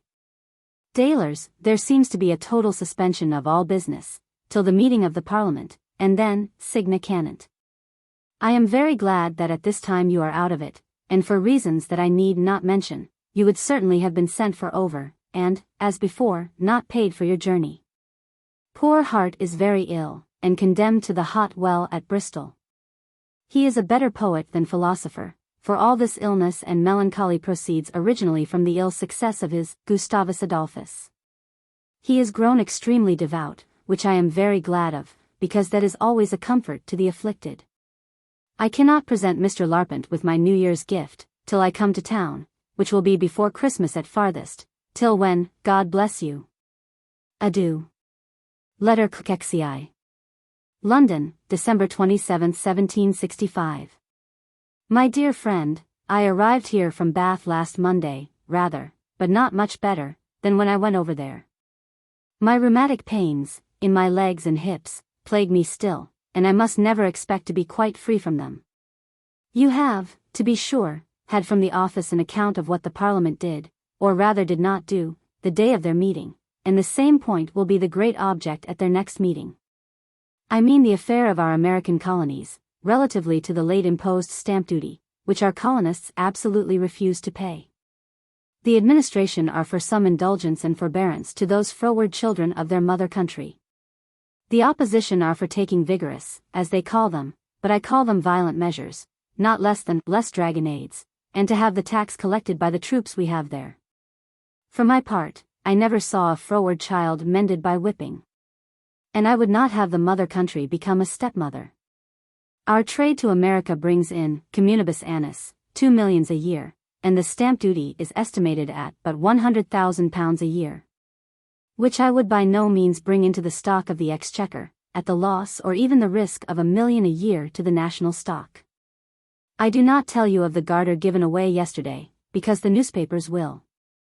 But, I must observe, that the Prince of Brunswick's riband is a mark of great distinction to that family, which I believe, is the first, except our own royal family, that has ever had 2 blue ribbons at a time. But it must be owned they deserve them.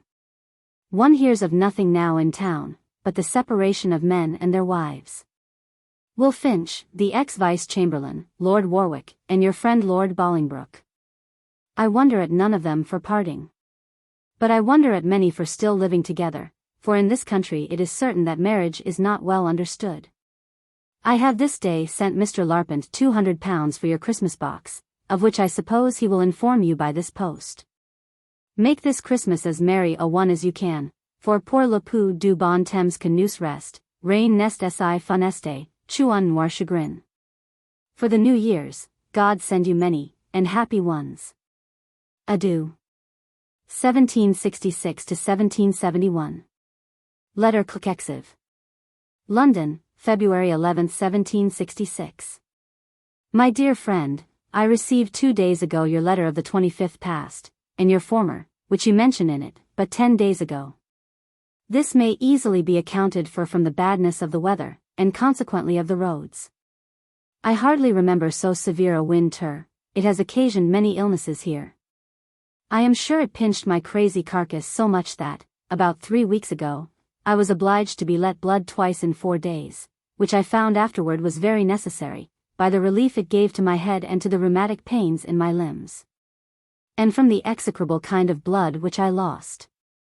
Perhaps you expect from me a particular account of the present state of affairs here, but if you do you will be disappointed, for no man living, and I still less than anyone, knows what it is. It varies, not only daily, but hourly. Most people think, and I among the rest, that the date of the present ministers is pretty near out, but how soon we are to have a new style, God knows. This, however, is certain, that the ministers had a contested election in the House of Commons, and got it but by 11 votes, too small a majority to carry anything. The next day they lost a question in the House of Lords, by 3. The question in the House of Lords was, to enforce the execution of the Stamp Act in the colonies, 6 et armis. What conclusions you will draw from these premises, I do not know, but I protest I draw none. But only stare at the present undecipherable state of affairs, which, in 50 years' experience, I have never seen anything like. The Stamp Act has proved a most pernicious measure. For, whether it is repealed or not, which is still very doubtful, it has given such terror to the Americans, that our trade with them will not be, for some years, what it used to be. And great numbers of our manufacturers at home will be turned a starving for want of that employment which our very profitable trade to America found them, and hunger is always the cause of tumults and sedition. As you have escaped a fit of the gout in this severe cold weather, it is to be hoped you may be entirely free from it, till next winter at least. P.S. Lord having parted with his wife, now, keeps another W.E. at a great expense. I fear he is totally undone. Letter CCLXXXV. London, March 17, 1766. My dear friend, you wrong me in thinking me in your debt.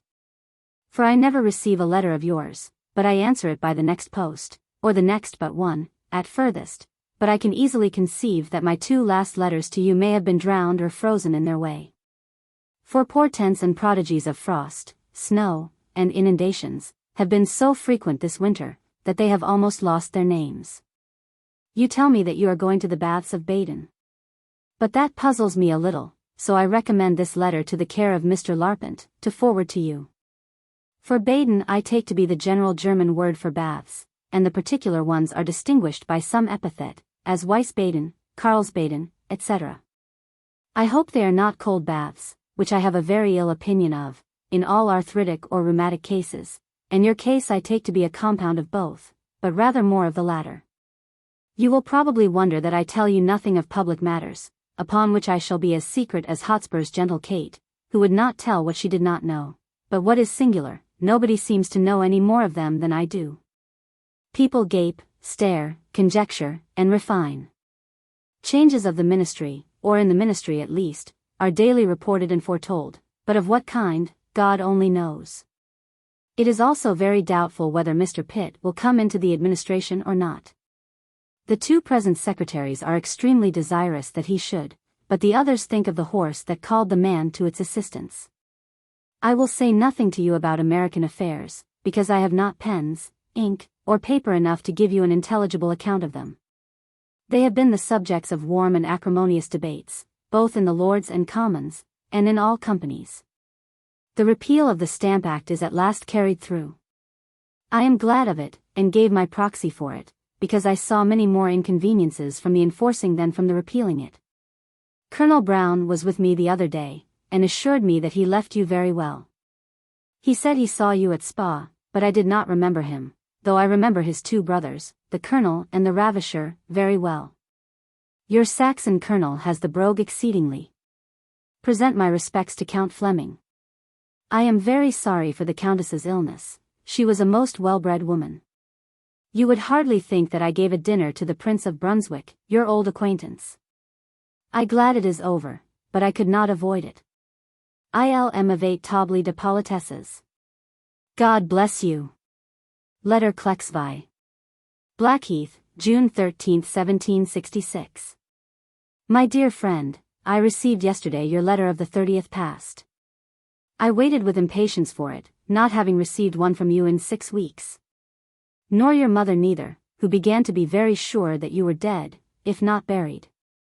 You should write to her once a week, or at least once a fortnight, for women make no allowance either for business or laziness. Whereas I can, by experience, make allowances for both. However, I wish you would generally write to me once a fortnight. Last week I paid my midsummer offering, of £500, to Mr. Larpent, for your use, as I suppose he has informed you. I am punctual, you must allow. What account shall I give you of ministerial affairs here? I protest I do not know. Your own description of them is as exact a one as any I, who am upon the place, can give you. It is a total dislocation and derangement, consequently a total inefficiency. When the Duke of Grafton quitted the Seals, he gave that very reason for it. In a speech in the House of Lords, he declared that he had no objection to the persons or the measures of the present ministers, but that he thought they wanted strength and efficiency to carry on proper measures with success, and that he knew but one man, meaning, as you will easily suppose, Mr. Pitt, who could give them strength and solidity.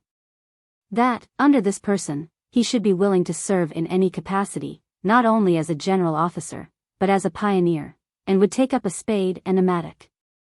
When he quitted the Seals, they were offered first to Lord Egmont, then to Lord Hardwicke, who both declined them, probably for the same reasons that made the Duke of Grafton resign them. But after their going a-begging for some time, the Duke of begged them, and has them faute de mieux. Lord Mountstuart was never thought of for Vienna, where Lord Stormont returns in 3 months. The former is going to be married to one of the Miss Windsors, a great fortune. To tell you the speculations, the reasonings, and the conjectures, either of the uninformed, or even of the best informed public, upon the present wonderful situation of affairs, would take up much more time and paper than either you or I can afford, though we have neither of us a great deal of business at present. I am in as good health as I could reasonably expect, at my age, and with my shattered carcass, that is, from the waist upward, but downward it is not the same, for my limbs retain that stiffness and debility of my long rheumatism. I cannot walk half an hour at a time. As the autumn, and still more as the winter approaches, take care to keep yourself very warm, especially your legs and feet. Lady Chesterfield sends you her compliments, and triumphs in the success of her plaster. God bless you. Letter Clexvi. Blackheath, July 11, 1766. My dear friend, you are a happy mortal, to have your time thus employed between the great and the fair. I hope you do the honors of your country to the latter. The Emperor, by your account, seems to be very well for an emperor, who, by being above the other monarchs in Europe, may justly be supposed to have had a proportionably worse education. I find, by your account of him, that he has been trained up to homicide, the only science in which princes are ever instructed. And with good reason, as their greatness and glory singly depend upon the numbers of their fellow creatures which their ambition exterminates. If a sovereign should, by great accident, deviate into moderation, justice, and clemency, what a contemptible figure would he make in the catalogue of princes! I have always owned a great regard for King Log. From the interview at Torgau, between the two monarchs, they will be either a great deal better or worse together, but I think rather the latter. For our namesake, Philip de Comines, observes, that he never knew any good come from ellebauchement de Royce.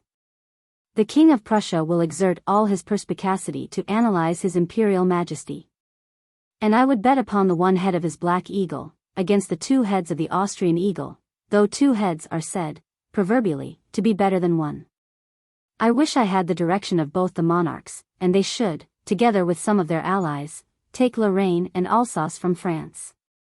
You will call me l'Abbé de Saint-Pierre, but I only say what I wish. Whereas he thought everything that he wished practicable. Now to come home. Here are great bustles at court, and a great change of persons is certainly very near. You will ask me, perhaps, who is to be out, and who is to be in. To which I answer, I do not know. My conjecture is that, be the new settlement what it will, Mr. Pitt will be at the head of it. If he is, I presume, il aura mis de l'eau dans son vin par rapport à my Lord B. When that shall come to be known, as known it certainly will soon be, he may bid adieu to his popularity. A minister, as minister, is very apt to be the object of public dislike, and a favorite, as favorite, still more so. If any event of this kind happens, which, if it happens at all, I conjecture will be some time next week, you shall hear further from me. I will follow your advice, and be as well as I can next winter, though I know I shall never be free from my flying rheumatic pains, as long as I live, but whether that will be more or less, is extremely indifferent to me. In either case, God bless you. Letter Cooksvexvi. Blackheath, August 1, 1766. My dear friend, the curtain was at last drawn up, the day before yesterday, and discovered the new actors, together with some of the old ones. I do not name them to you, because tomorrow's Gazette will do it full as well as I could. Mr. Pitt, who had carte blanche given him, named every one of them, but what would you think he named himself for? Lord Privy Seal. And, what will astonish you, as it does every mortal here, Earl of Chatham.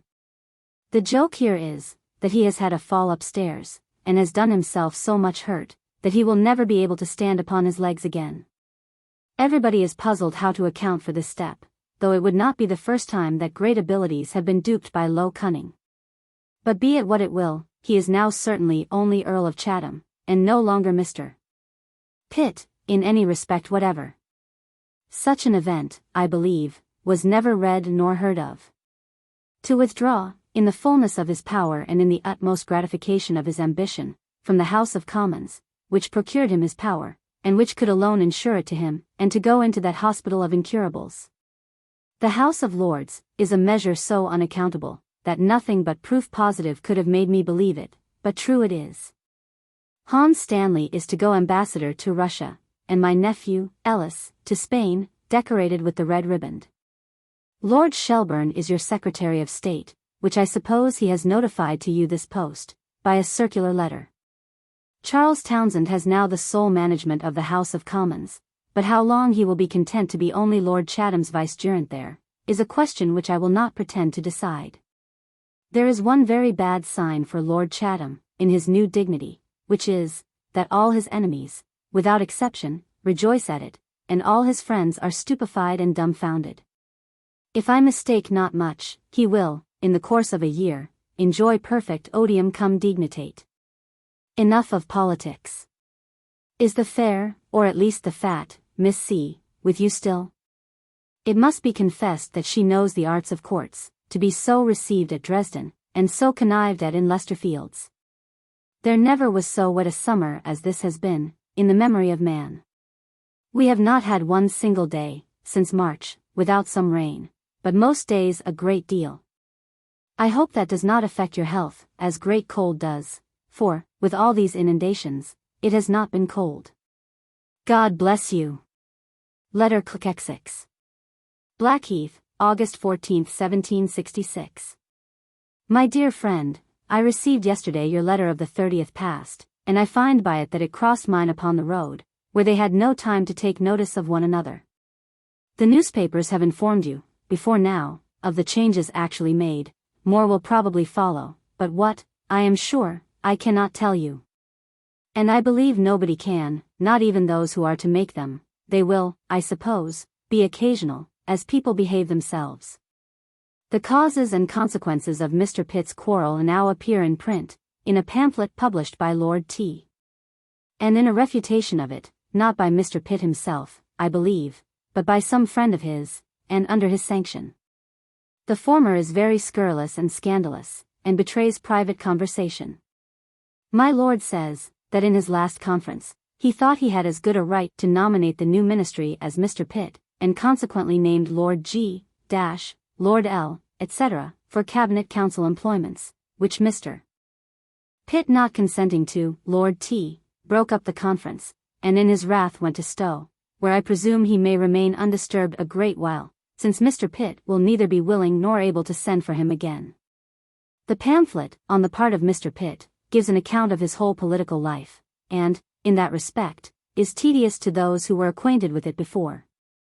But, at the latter end, there is an article that expresses such supreme contempt of Lord T., and in so pretty a manner, that I suspect it to be Mr. Pitt's own. You shall judge yourself, for I here transcribe the article, but this I will be bold to say, that had he, Lord T., not fastened himself into Mr.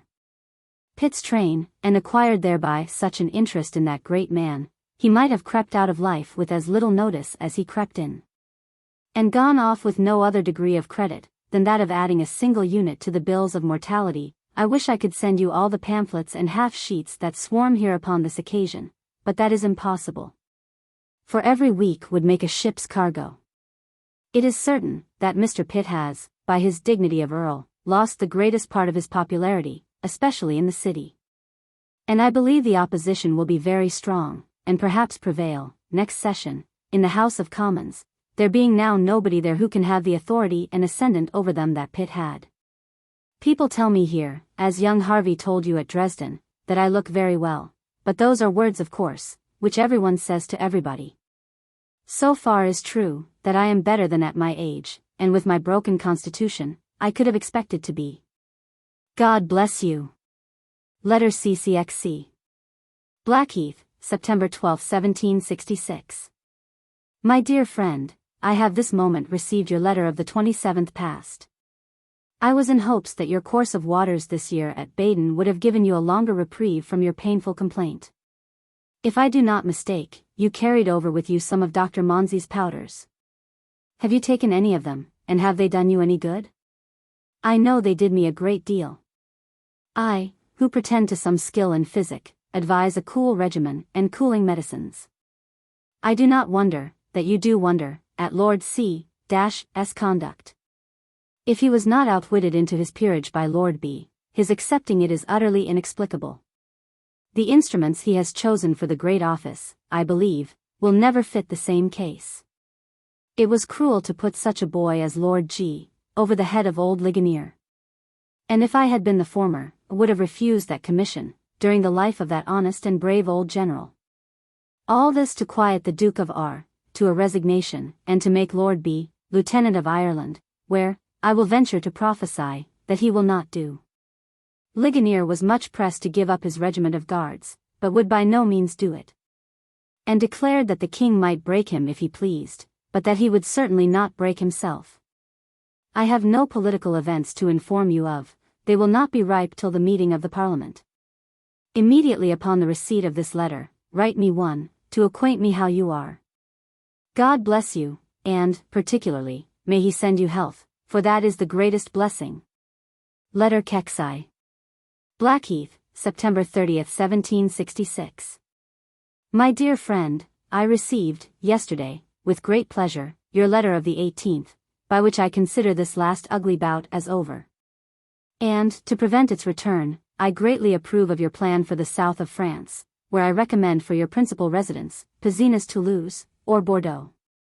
But do not be persuaded to go to Aix-en-Provence, which, by experience, I know to be at once the hottest and the coldest place in the world, from the ardor of the Provençal sun, and the sharpness of the Alpine winds. I also earnestly recommend to you, for your complaint upon your breast, to take, twice a day, asses or, what is better, Mara's milk, and that for these 6 months at least. Mingle turnips, as much as you can, with your diet. I have written, as you desired, to Mr. Secretary Conway, but I will answer for it that there will be no difficulty to obtain the leave you ask. There is no new event in the political world since my last, so God bless you. Letter Kexii. London, October 29, 7766. My dear friend, the last mail brought me your letter of the 17th. I am glad to hear that your breast is so much better. You will find both asses and Mara's milk enough in the south of France, where it was much drank when I was there. Guy Patin recommends to a patient to have no doctor but a horse, and no apothecary but an ass. As for your pains and weakness in your limbs, je vous en offer oughtn't, I have never been free from them since my last rheumatism. I use my legs as much as I can, and you should do so too, for disuse makes them worse. I cannot now use them long at a time, because of the weakness of old age, but I contrive to get, by different snatches, at least 2 hours walking every day, either in my garden or within doors, as the weather permits. I set out tomorrow for Bath, in hopes of half repairs, for Medea's kettle could not give me whole ones. The timbers of my wretched vessel are too much decayed to be fitted out again for use. I shall see poor Hart there, who, I am told, is in a miserable way, between some real and some imaginary distempers. I send you no political news, for one reason, among others, which is that I know none. Great expectations are raised of this session, which meets the 11th of next month, but of what kind nobody knows, and consequently everybody conjectures variously. Lord Chatham comes to town tomorrow from Bath, where he has been to refit himself for the winter campaign. He has hitherto but an indifferent set of aides de camp, and where he will find better, I do not know. Charles Townsend and he are already upon ill terms. Enfin jny voix gut, and so God bless you. Letter Xixii. Bath, November 15, 1766. My dear friend, I have this moment received your letter of the 5th instant from Ball. I am very glad to find that your breast is relieved, though perhaps at the expense of your legs, for, if the humor be either gouty or rheumatic, it had better be in your legs than anywhere else. I have consulted Moeasy, the great physician of this place, upon it, who says, that at this distance he dares not prescribe anything, as there may be such different causes for your complaint, which must be well weighed by a physician upon the spot. That is, in short, that he knows nothing of the matter. I will therefore tell you my own case, in 1732, which may be something parallel to yours. I had that year been dangerously ill of a fever in Holland. And when I was recovered of it, the febrific humor fell into my legs, and swelled them to that degree, and chiefly in the evening, that it was as painful to me as it was shocking to others. I came to England with them in this condition, and consulted Mead, Broxholme, and Arbuthnot, who none of them did me the least good, but, on the contrary, increased the swelling, by applying poultices and emollients.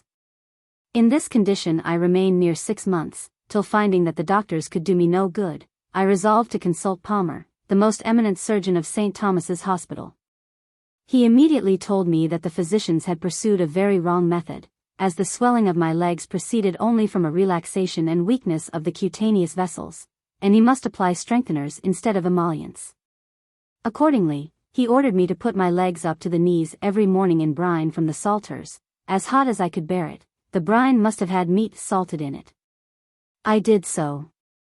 And after having thus pickled my legs for about 3 weeks, the complaint absolutely ceased, and I have never had the least swelling in them since. After what I have said, I must caution you not to use the same remedy rashly, and without the most skillful advice you can find, where you are. For if your swelling proceeds from a gouty, or rheumatic humor, there may be great danger in applying so powerful an astringent, and perhaps repellent as brine. So go piano, and not without the best advice, upon a view of the parts. I shall direct all my letters to you, chez Monsieur Saraxin, who by his trade is, I suppose, sedentaire, at ball, while it is not sure that you will be at any one place in the south of France. Do you know that he is a descendant of the French poet Sarrazin? Poor heart, whom I frequently go to see here, out of compassion, is in a most miserable way. He has had a stroke of the palsy, which has deprived him of the use of his right leg, affected his speech a good deal, and perhaps his head a little. Such are the intermediate tributes that we are forced to pay, in some shape or other, to our wretched nature, till we pay the last great one of all. May you pay this very late, and as few intermediate tributes as possible. And so, Gibbiote Benevalier. God bless you. Letter Kexiv. Bath, December 9, 1766. My dear friend, I received, 2 days ago, your letter of the 26th past. I am very glad that you begin to feel the good effects of the climate where you are. I know it saved my life, in 1741, when both the skillful and the unskillful gave me over. In that ramble I stayed 3 or 4 days at Nîmes, where there are more remains of antiquity, I believe, than in any town in Europe, Italy excepted. What is falsely called La Maison Quarry is, in my mind, the finest piece of architecture that I ever saw, and the amphitheatre the clumsiest and the ugliest. If it were in England, everybody would swear it had been built by Sir John Vanbrugh. This place is now, just what you have seen it formerly. Here is a great crowd of trifling and unknown people, whom I seldom frequent, in the public rooms. So that I may pass my time, trace uniment, in taking the air in my post-chaise every morning, and in reading of evenings. And, apropos of the latter, I shall point out a book, which I believe will give you some pleasure. At least it gave me a great deal. I never read it before. It is Reflections sur la poésie et la peinture, par l'Abbé de Basse, in 2 octavo volumes, and is, I suppose, to be had at every great town in France. The criticisms and the reflections are just and lively. It may be you expect some political news from me, but I can tell you that you will have none, for no mortal can comprehend the present state of affairs. 8 or 9 people of some consequence have resigned their employments, upon which Lord C. made overtures to the Duke of B. and his people. But they could by no means agree, and his Grace went, the next day, full of wrath, to Woburn, so that negotiation is entirely at an end. People wait to see who Lord C. will take in, for some he must have, even he cannot be alone, contra mundum. Such a state of affairs, to be sure, was never seen before, in this or in any other country. When this ministry shall be settled, it will be the 6th ministry in 6 years' time. Poor Hart is here, and in a most miserable condition. Those who wish him the best, as I do, must wish him dead. God bless you. Letter CCXCV. London, February 13, 1767.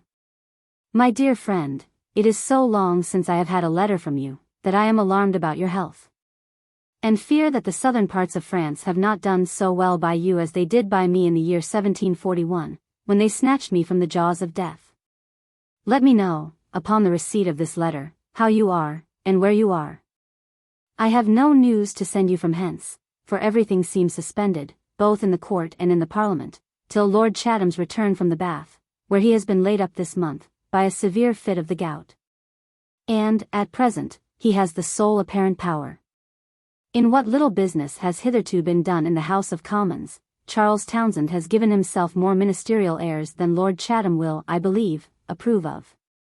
However, since Lord Chatham has thought fit to withdraw himself from that house, he cannot well do without Charles's abilities to manage it as his deputy. I do not send you an account of weddings, births, and burials, as I take it for granted that you know them all from the English printed papers, some of which, I presume, are sent after you. Your old acquaintance, Lord Essex, is to be married this week to Harriet Bladen, who has L20,000 down, besides the reasonable expectation of as much at the death of her father. My kinsman, Lord Strathmore, is to be married in a fortnight, to Miss Bowes, the greatest heiress perhaps in Europe. In short, the matrimonial frenzy seems to rage at present, and is epidemical. The men marry for money, and I believe you guess what the women marry for. God bless you, and send you health. Letter Kekskvi. London, March 3, 1767. My dear friend, yesterday I received 2 letters at once from you, both dated Montpellier. One of the 29th of last December, and the other the 12th of February, but I cannot conceive what became of my letters to you, for, I assure you, that I answered all yours the next post after I received them. And, about 10 days ago, I wrote you a volunteer, because you had been so long silent, and I was afraid that you were not well, but your letter of the 12th of February has removed all my fears upon that score. The same climate that has restored your health so far will probably, in a little more time, restore your strength too, though you must not expect it to be quite what it was before your late painful complaints. At least I find that, since my late great rheumatism, I cannot walk above half an hour at a time, which I do not place singly to the account of my years, but chiefly to the great shock given then to my limbs. Dailers, I am pretty well for my age and shattered constitution. As I told you in my last, I must tell you again in this, that I have no news to send. Lord Chatham, at last, came to town yesterday, full of gout, and is not able to stir hand or foot.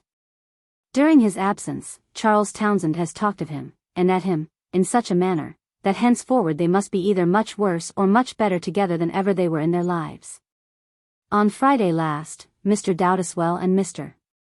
Grenville moved to have 1 shilling in the pound of the land tax taken off, which was opposed by the court, but the court lost it by 18. The opposition triumphed much upon this victory, though, I think, without reason. For it is plain that all the landed gentlemen bribed themselves with this shilling in the pound. The Duke of Buccleuch is very soon to be married to Lady Betty Montague. Lord Essex was married yesterday, to Harriet Bladen. And Lord Strathmore, last week, to Miss Bowes. Both couples went directly from the church to consummation in the country, from an unnecessary fear that they should not be tired of each other if they stayed in town. And now, Dixie, God bless you. You are in the right to go to see the Assembly of the States of Languedoc, though they are but the shadow of the original etats, while there was some liberty subsisting in France. Letter Kekskvi. London, April 6, 1767. My dear friend, yesterday I received your letter from Nîmes, by which I find that several of our letters have reciprocally miscarried. This may probably have the same fate. However, if it reaches Monsieur Sarrazin, I presume he will know where to take his aim at you, for I find you are in motion, and with a polarity to Dresden. I am very glad to find by it, that your meridional journey has perfectly recovered you, as to your general state of health. For as to your legs and thighs, you must never expect that they will be restored to their original strength and activity, after so many rheumatic attacks as you have had. I know that my limbs, besides the natural debility of old age, have never recovered the severe attack of rheumatism that plagued me 5 or 6 years ago. I cannot now walk above half an hour at a time, and even that in a hobbling kind of way. I can give you no account of our political world, which is in a situation that I never saw in my whole life. Lord Chatham has been so ill, these last 2 months, that he has not been able, some say not willing, to do or hear of any business, and for his sous ministers, they either cannot, or dare not, do any, without his directions. So everything is now at a stand. This situation, I think, cannot last much longer, and if Lord Chatham should either quit his post, or the world, neither of which is very improbable, I conjecture, that which is called the Rockingham connection stands the fairest for the ministry. But this is merely my conjecture, for I have neither data nor postulata enough to reason upon. When you get to Dresden, which I hope you will not do till next month, our correspondence will be more regular. God bless you. Letter Kskvii. London, May 5, 1767. My dear friend, by your letter of the 25th past, from Ball, I presume this will find you at Dresden, and accordingly I direct to you there. When you write me word that you are at Dresden, I will return you an answer, with something better than the answer itself. If you complain of the weather, north of Besançon, what would you say to the weather that we have had here for these last 2 months, uninterruptedly? Snow often, northeast wind constantly, and extreme cold. I write this by the side of a good fire. And at this moment it snows very hard.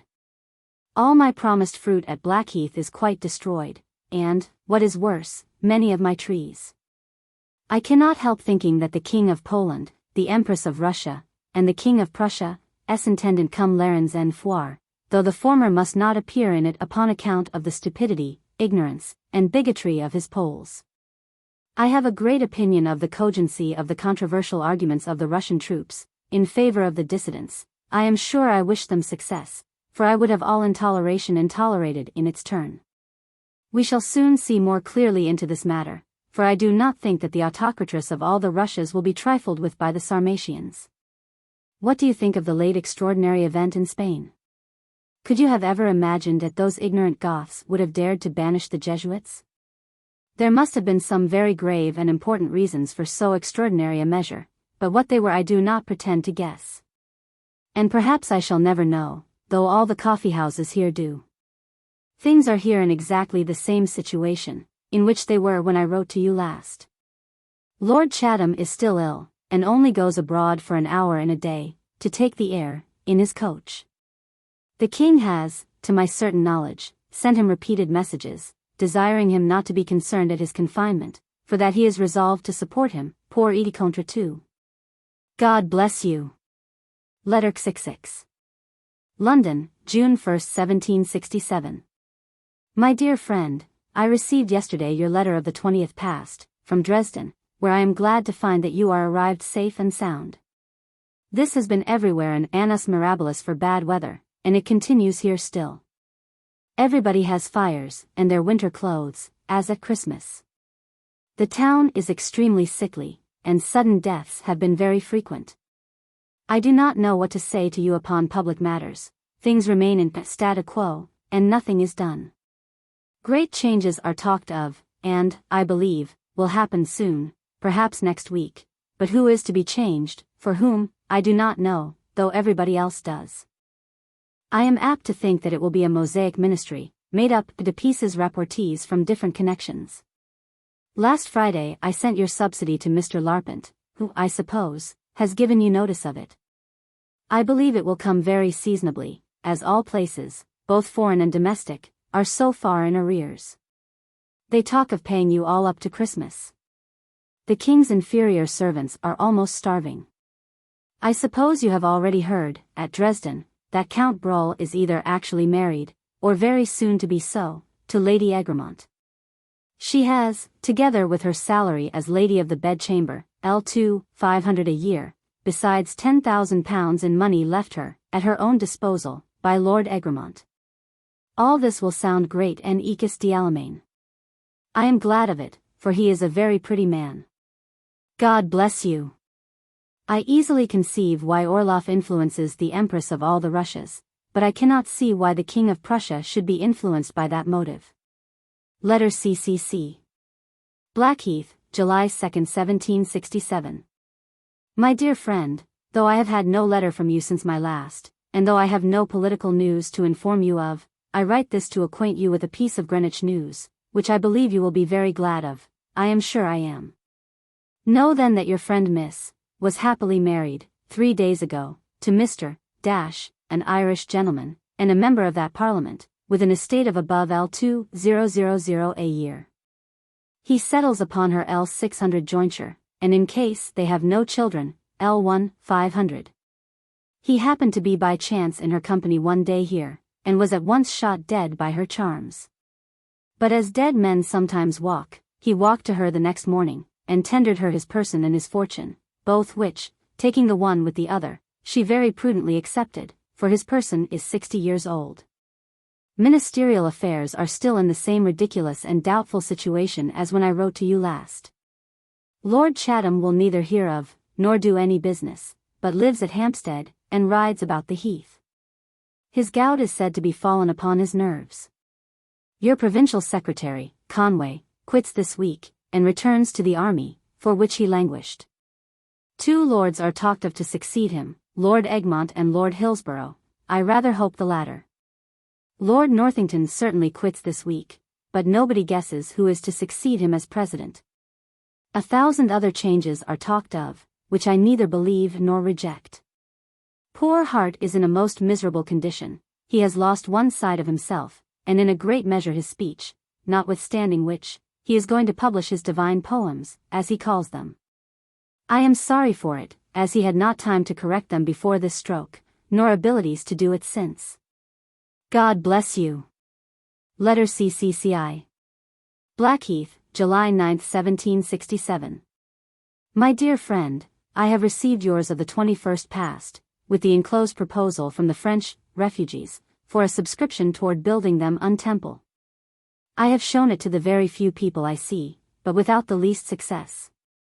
They told me, and with too much truth, that while such numbers of poor were literally starving here from the dearness of all provisions, they could not think of sending their money into another country, for a building which they reckoned useless. In truth, I never knew such misery as is here now, and it affects both the hearts and the purses of those who have either. For my own part, I never gave to a building in my life. Which I reckon is only giving to masons and carpenters, and the treasurer of the undertaking. Contrary to the expectations of all mankind here, everything still continues in statu quo. General Conway has been desired by the king to keep the seals till he has found a successor for him, and the Lord President the same.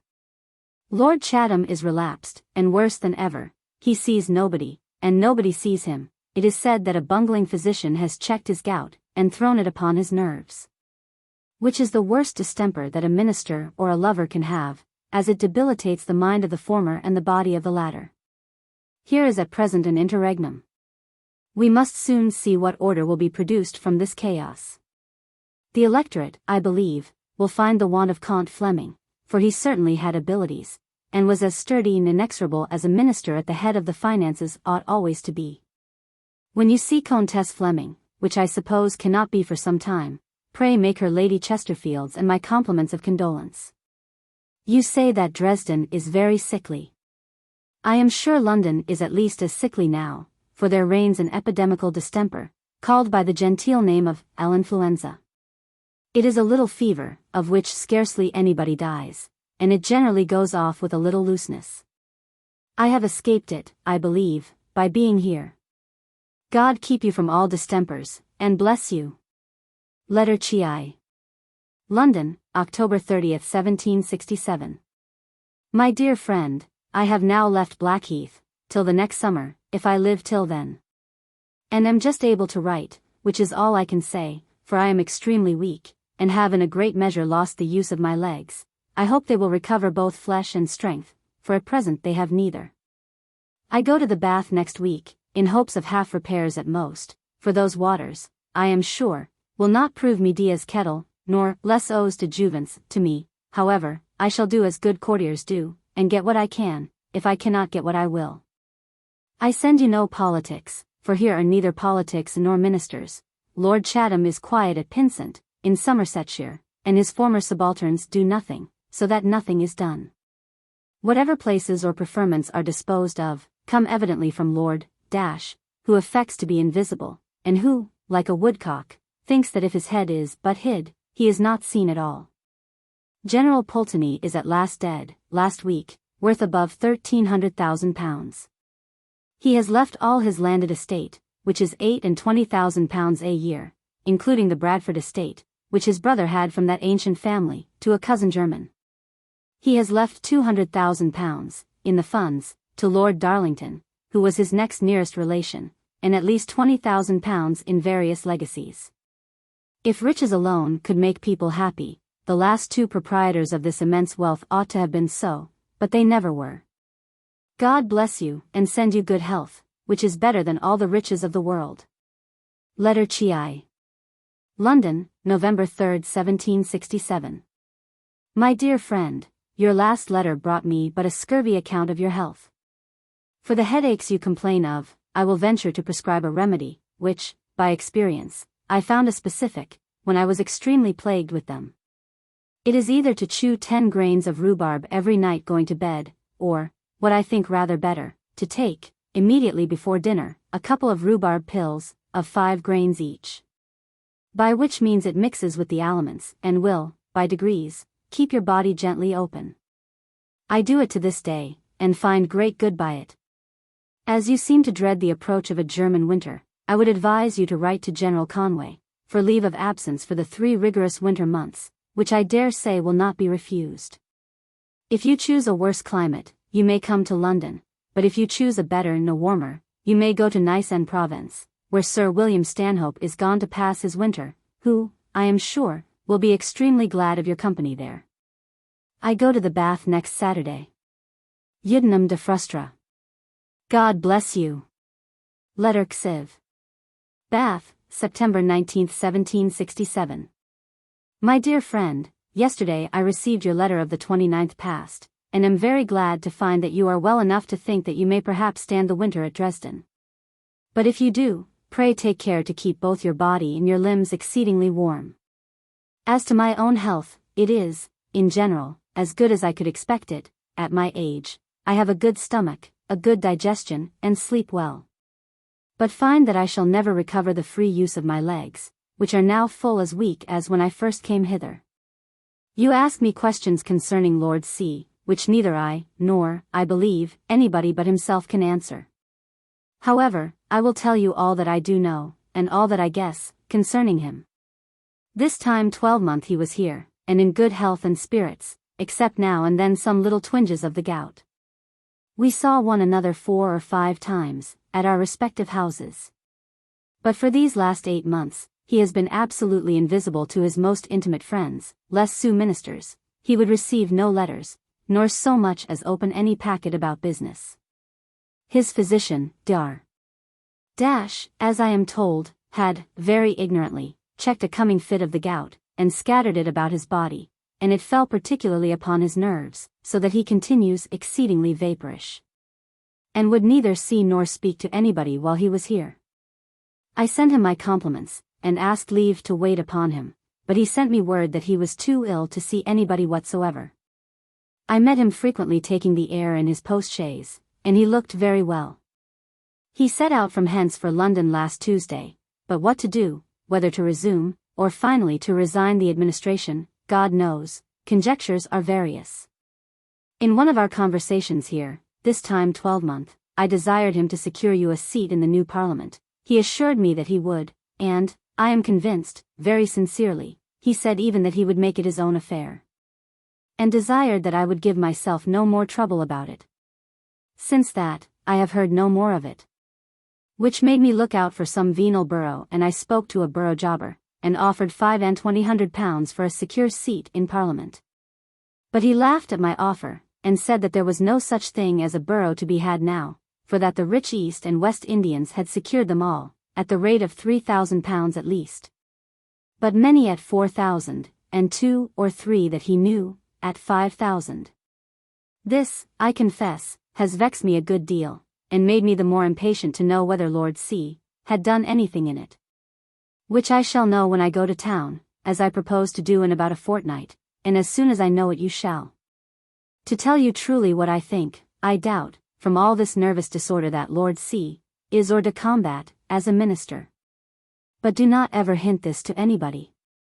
God bless you. Letter C.C. Bath, December 27, 1767. N. Nova Progenies.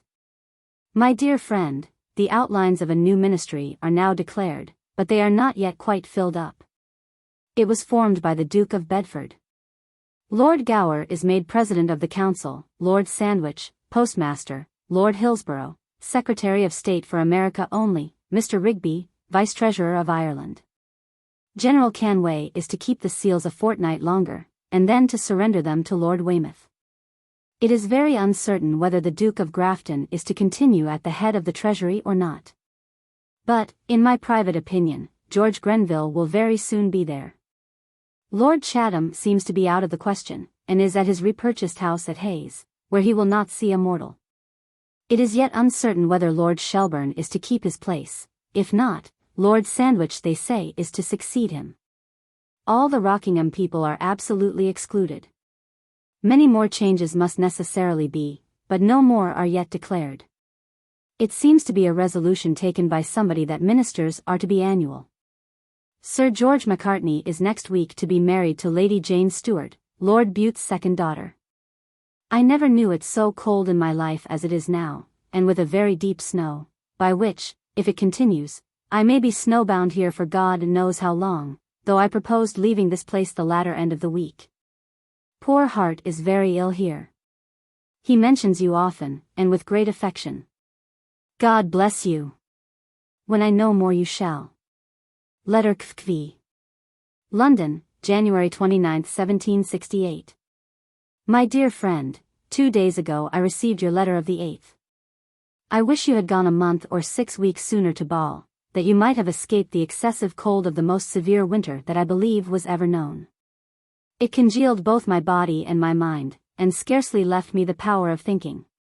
A great many here, both in town and country, have perished by the frost, and been lost in the snow. You have heard, no doubt, of the changes at court, by which you have got a new provincial, Lord Weymouth, who has certainly good parts, and, as I am informed, speaks very well in the House of Lords, but I believe he has no application. Lord Chatham is at his house at Hayes, but sees no mortal. Some say that he has a fit of the gout, which would probably do him good, but many think that his worst complaint is in his head, which I am afraid is too true. Were he well, I am sure he would realize the promise he made me concerning you. But, however, in that uncertainty, I am looking out for any chance borough, and if I can find one, I promise you I will bid like a chapman for it, as I should be very sorry that you were not in the next Parliament. I do not see any probability of any vacancy in a foreign commission in a better climate. Mr. Hamilton at Naples, Sir Horace Mann at Florence, and George Pitt at Turin, do not seem likely to make one. And as for changing your foreign department for a domestic one, it would not be in my power to procure you one. And you would become d'avec munir, and gain nothing in point of climate, by changing a bad one for another full as bad, if not worse, and a worse I believe is not than ours. I have always had better health abroad than at home. And if the tattered remnant of my wretched life were worth my care, I would have been in the south of France long ago. I continue very lame and weak, and despair of ever recovering any strength in my legs. I care very little about it. At my age every man must have his share of physical ills of one kind or another, and mine, thank God, are not very painful. God bless you. Letter Kvi. London, March 12, 1768. My dear friend, the day after I received your letter of the 21st past, I wrote to Lord Weymouth, as you desired. And I send you his answer enclosed, from which, though I have not heard from him since, I take it for granted, and so may you, that his silence signifies his Majesty's consent to your request.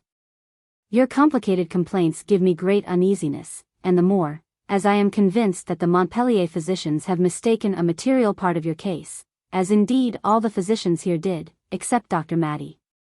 In my opinion, you have no gout, but a very scorbutic and rheumatic habit of body, which should be treated in a very different manner from the gout. And, as I pretend to be a very good quack at least, I would prescribe to you a strict milk diet, with the seeds, such as rice, sago, barley, millet, etc., for the 3 summer months at least, and without ever tasting wine.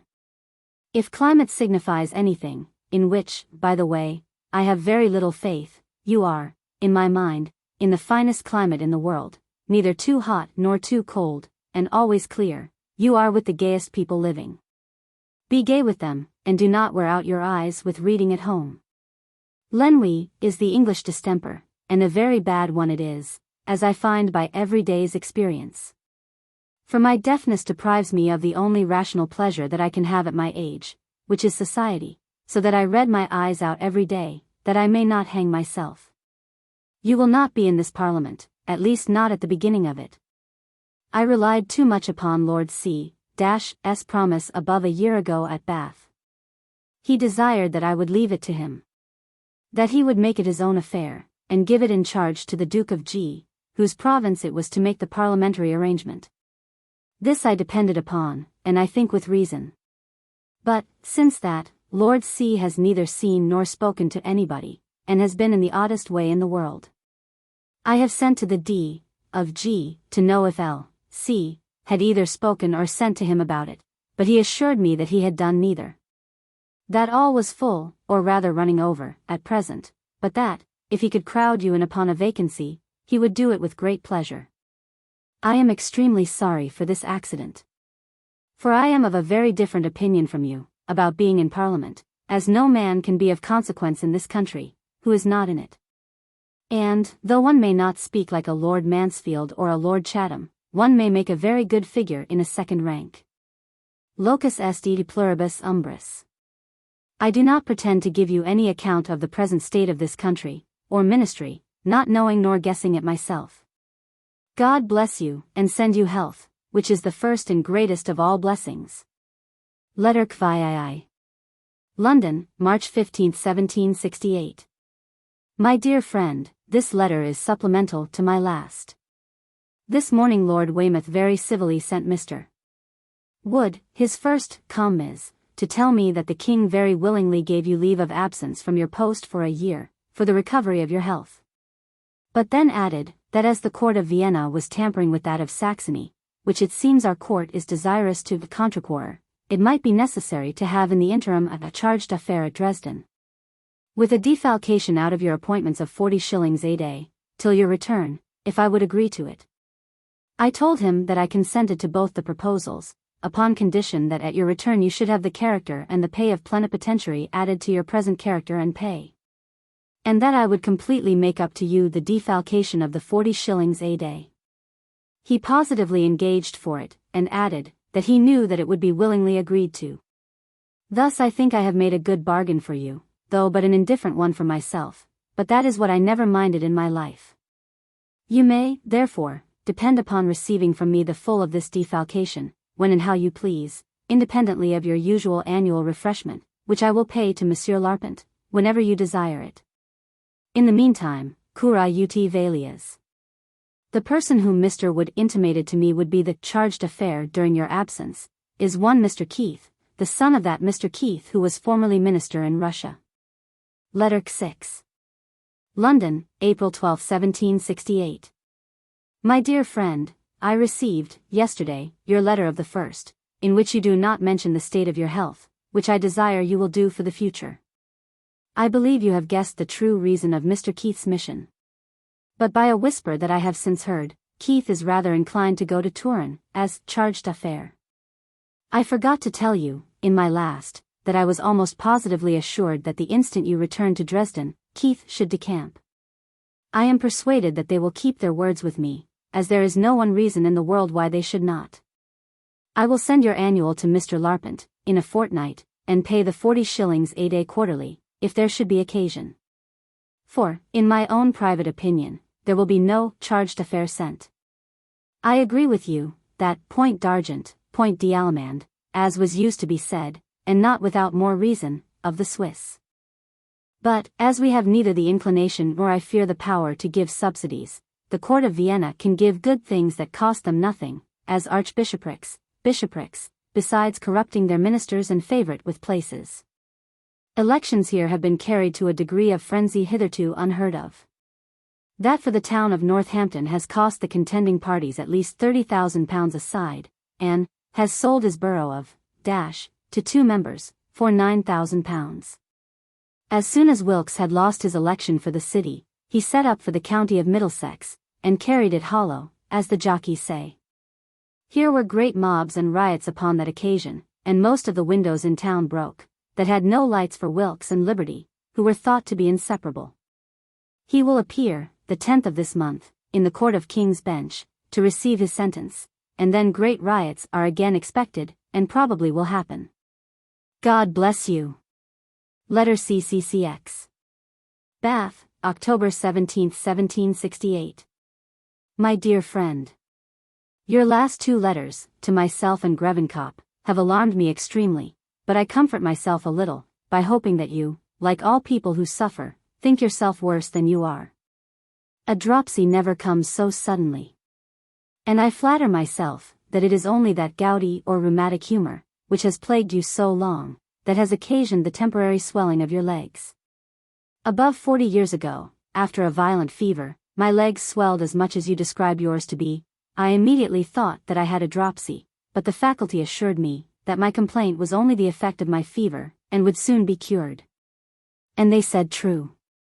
Pray let your amanuensis, whoever he may be, write an account regularly once a week, either to Grevenkop or myself, for that is the same thing, of the state of your health.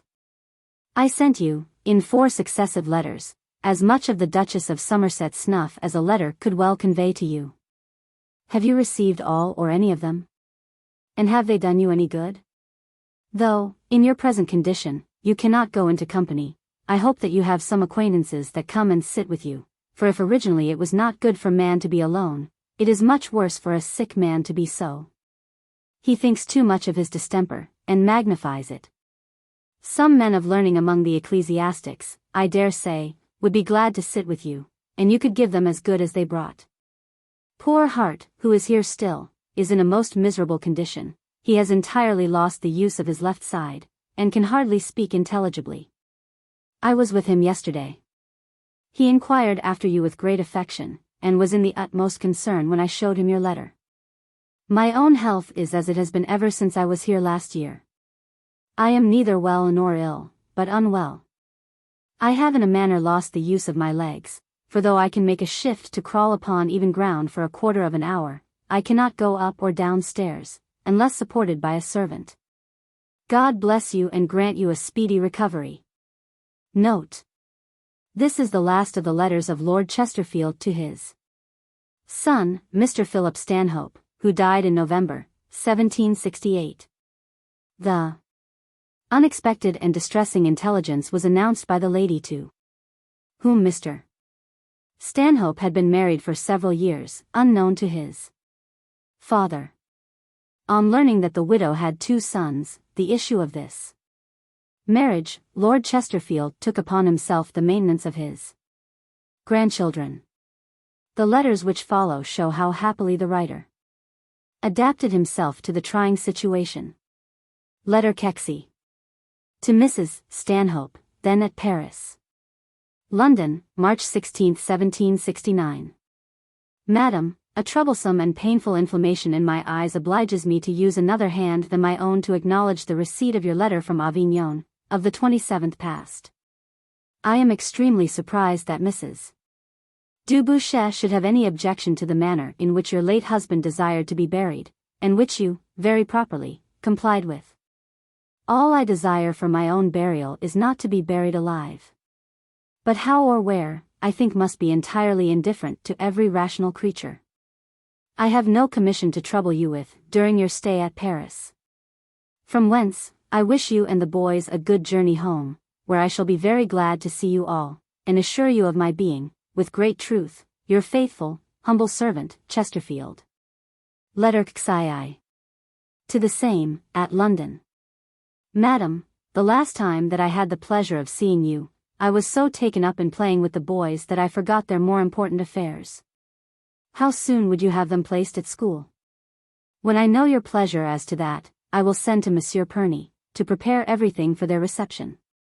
In the meantime, I beg that you will equip them thoroughly with clothes, linen, etc., all good, but plain. And give me the account, which I will pay, for I do not intend that, from this time forward the 2 boys should cost you 1 shilling. I am, with great truth, Madam, your faithful, humble servant, Chesterfield. Letter Xii. Madam, as some day must be fixed for sending the boys to school, do you approve of the 8th of next month? By which time the weather will probably be warm and settled, and you will be able to equip them completely. I will upon that day send my coach to you, to carry you and the boys to Loughborough House, with all their immense baggage.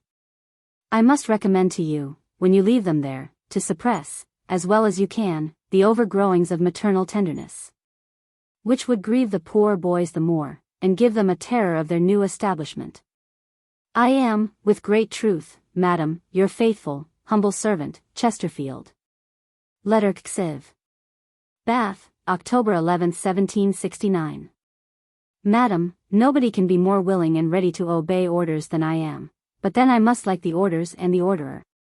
Your orders and yourself come under this description. And therefore I must give you an account of my arrival and existence, such as it is, here. I got hither last Sunday, the day after I left London, less fatigued than I expected to have been.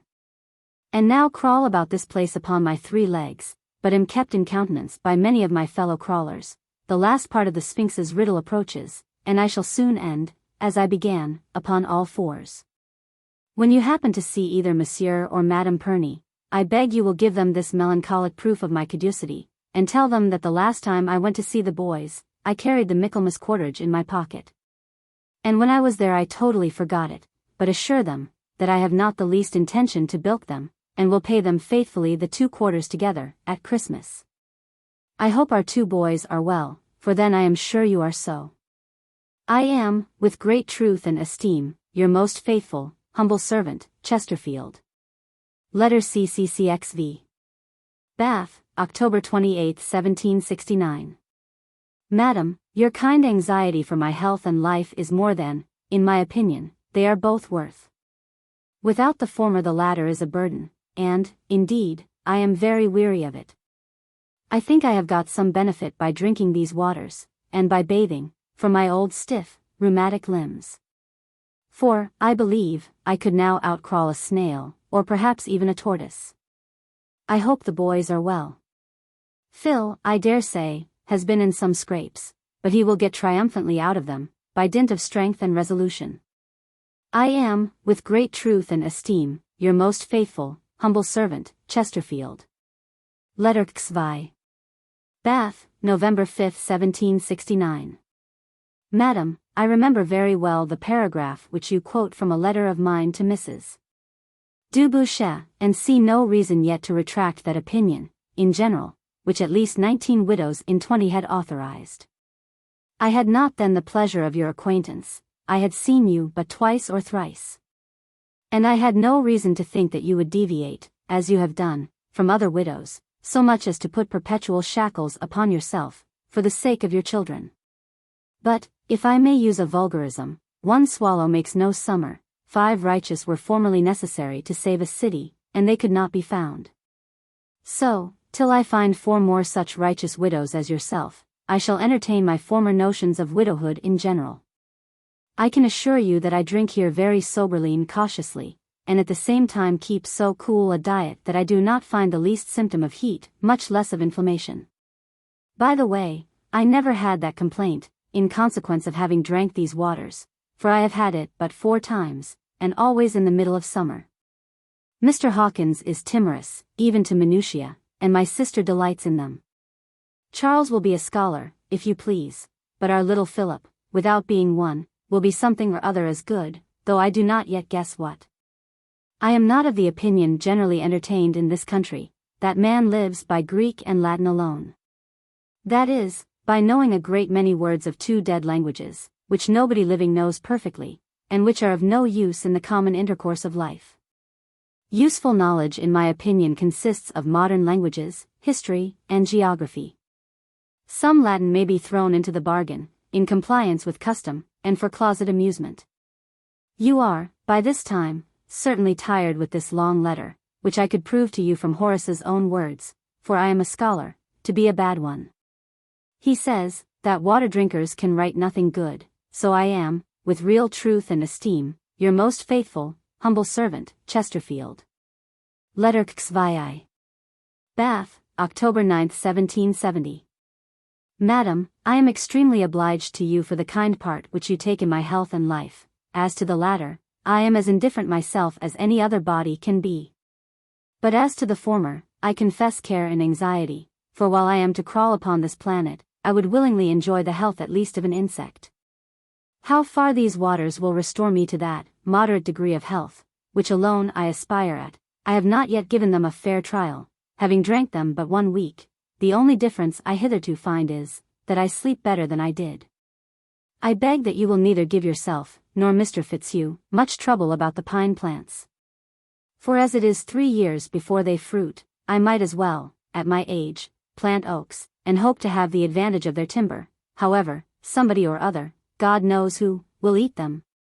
As somebody or other will fell and sell the oaks I planted 45 years ago. I hope our boys are well, my respects to them both. I am, with the greatest truth, your faithful and humble servant, Chesterfield. Letter XVI. Bath, November 4, 1770. Madam, the post has been more favorable to you than I intended it should, for, upon my word, I answered your former letter the post after I had received it.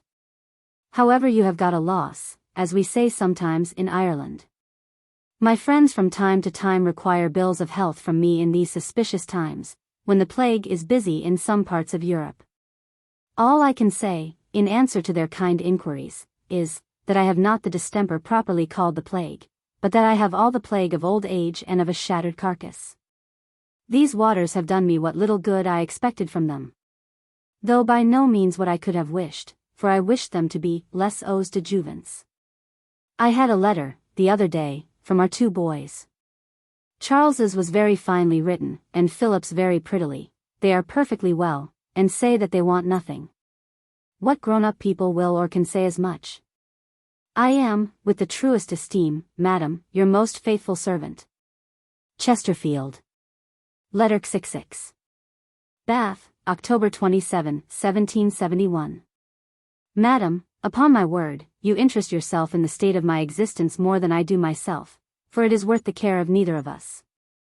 I ordered my valet de chamber, according to your orders, to inform you of my safe arrival here, to which I can add nothing, being neither better nor worse than I was then. I am very glad that our boys are well. Pray give them the enclosed.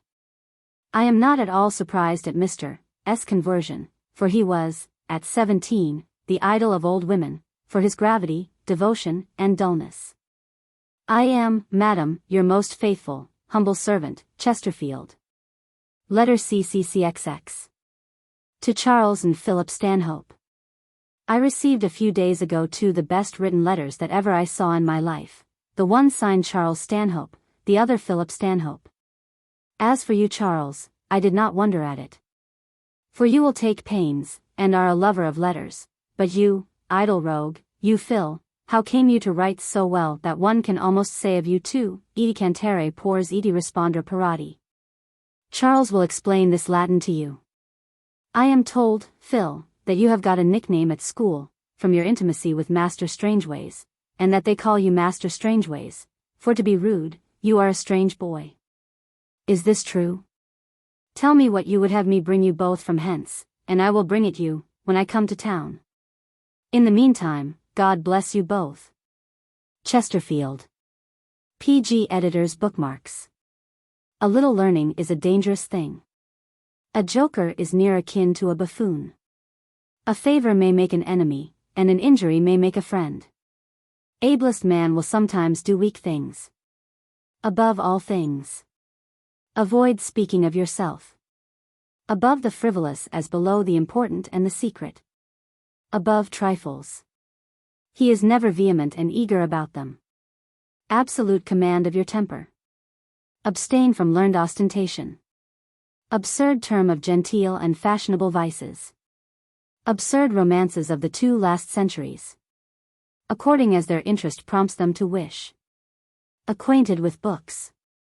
And an absolute stranger to men. Advice is seldom welcome. Advise those who do not speak elegantly, not to speak. Advocate, the friend. But not the bully of virtue. Affectation of singularity or superiority. Affectation in dress. Affectation of business. All have senses to be gratified. Always made the best of the best. And never made bad worse. Always does more than he says. Always some favorite word for the time being. Always look people in the face when you speak to them. Am still unwell. I cannot help it. American colonies. Ancients and moderns. Anxiety for my health and life. Applauded often, without approving. Apt to make them think themselves more necessary than they are. Argumentative. Polemical conversations. Arrogant pedant. Art of pleasing is the most necessary. As willing and as apt to be pleased as anybody. Ascribing the greatest actions to the most trifling causes. Assenting. But without being servile and abject.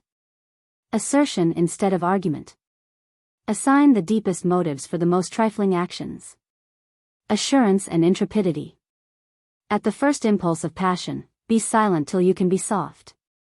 Attacked by ridicule, and punished with contempt. Attend to the objects of your expenses, but not to the sums.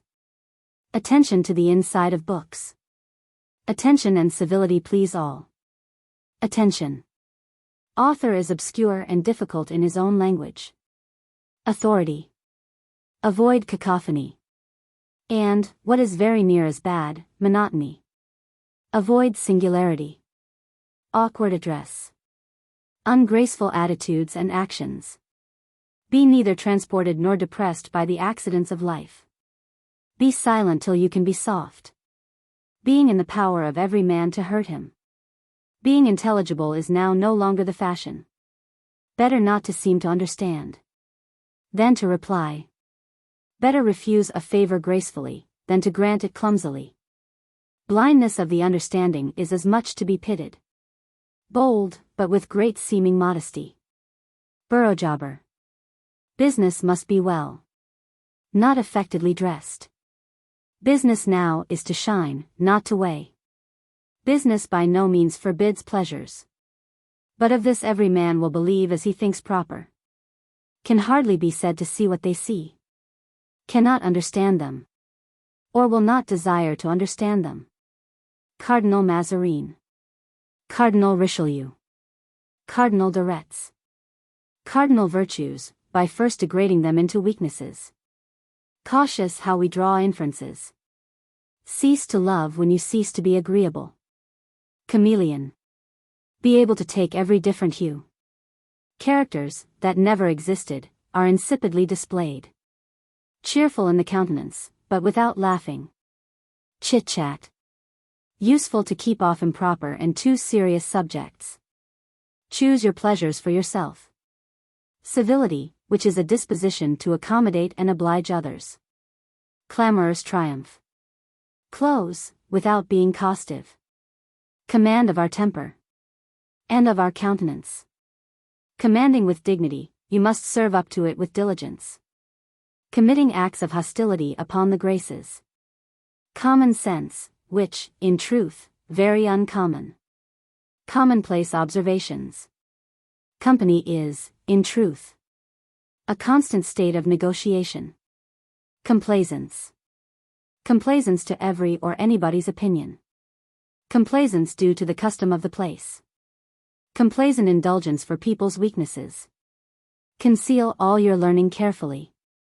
Concealed what learning I had. Conjectures pass upon us for truths. Conjectures supply the defect of unattainable knowledge. Connections. Connive at knaves. And tolerate fools. Consciousness of merit makes a man of sense more modest. Consciousness and an honest pride of doing well. Consider things in the worst light. To show your skill. Contempt. Contempt. Contempt. Content yourself with mediocrity in nothing. Conversation stock being a joint and common property. Conversation will help you almost as much as books. Converse with his inferiors without insolence. Dance to those who pipe. Darkness visible. Decides peremptorily upon every subject. Deep learning is generally tainted with pedantry. Deepest learning, without good breeding, is unwelcome. Defended by arms, adorned by manners, and improved by laws. Deserve a little, and you shall have but a little. Desire to please. And that is the main point. Desirous of praise from the praiseworthy. Desirous to make you their friend. Desirous of pleasing. Despairs of ever being able to pay. Dexterity enough to conceal a truth without telling a lie. Dictate to them while you seem to be directed by them. Difference in everything between system and practice. Difficulties seem to them impossibilities. Dignity to be kept up in pleasures, as well as in business. Disagreeable to seem reserved. And very dangerous not to be so. Disagreeable things may be done so agreeably as almost to oblige. Disputes with heat. Dissimulation is only to hide our own cards. Distinction between simulation and dissimulation. Distinguish between the useful and the curious. Do as you would be done by. Do not become a virtuoso of small wares. Do what you are about. Do what you will, but do something all day long. Do as you would be done by. Do not mistake the tinsel of Tasso for the gold of Virgil. Does not give it you, but he inflicts it upon you. Doing, de bonne grace, what you could not help doing. Doing what may deserve to be written. Doing nothing, and might just as well be asleep. Doing anything that will deserve to be written. Done under concern and embarrassment, must be ill done. Dress like the reasonable people of your own age. Dress well, and not too well. Dressed as the generality of people of fashion are. Ears to hear, but not sense enough to judge. Easy without negligence. Easy without too much familiarity. Economist of your time. Either do not think, or do not love to think. Elegance in one language will reproduce itself in all. Employ your whole time, which few people do. Endeavor to hear and know all opinions. Endeavors to please and oblige our fellow creatures. Enemies as if they may one day become one's friends. Enjoy all those advantages. Equally forbid insolent contempt, or low envy and jealousy. Ere tittering youth shall shove you from the stage. Establishing a character of integrity and good manners. Even where you are sure, seem rather doubtful. Every numerous assembly is mob. Every virtue has its kindred vice or weakness. Every man knows that he understands religion and politics. Every numerous assembly is a mob. Every man pretends to common sense. Every day is still but as the first. Everybody is good for something. Everything has a better and a worse side. Exalt the gentle in woman, and man __ above the merely genteel. Expresses himself with more fire than elegance. Extremely weary of this silly world. Eyes and the ears are the only roads to the heart. Eyes and ears open and mouth mostly shut. Feed him, and feed upon him at the same time. Few things which people in general know less than how to love. Few people know how to love, or how to hate. Few dare dissent from an established opinion. Fiddle-faddle stories that carry no information along with them. Fit to live __ or not live at all. Flattering people behind their backs. Flattery of women. Flattery. Flexibility of manners is necessary in the course of the world. Fools who can never be undeceived. Fools never perceive where they are ill-timed. Forge accusations against themselves. Forgive, but not approve, the bad. Fortune stoops to the forward and the bold. Frank without indiscretion. Frank, but without indiscretion. Frank, open, and ingenuous exterior, with a prudent interior. Frequently make friends of enemies, and enemies of friends. Friendship upon very slight acquaintance. Frivolous, idle people, whose time hangs upon their own hands. Frivolous curiosity about trifles. Frivolous and superficial pertness. Full-bottomed wigs were contrived for his humpback. Gain the heart, or you gain nothing. Gain the affections as well as the esteem. Gainer by your misfortune. General conclusions from certain particular principles. Generosity often runs into profusion. Genteel without affectation. Gentlemen who take such a fancy to you at first sight.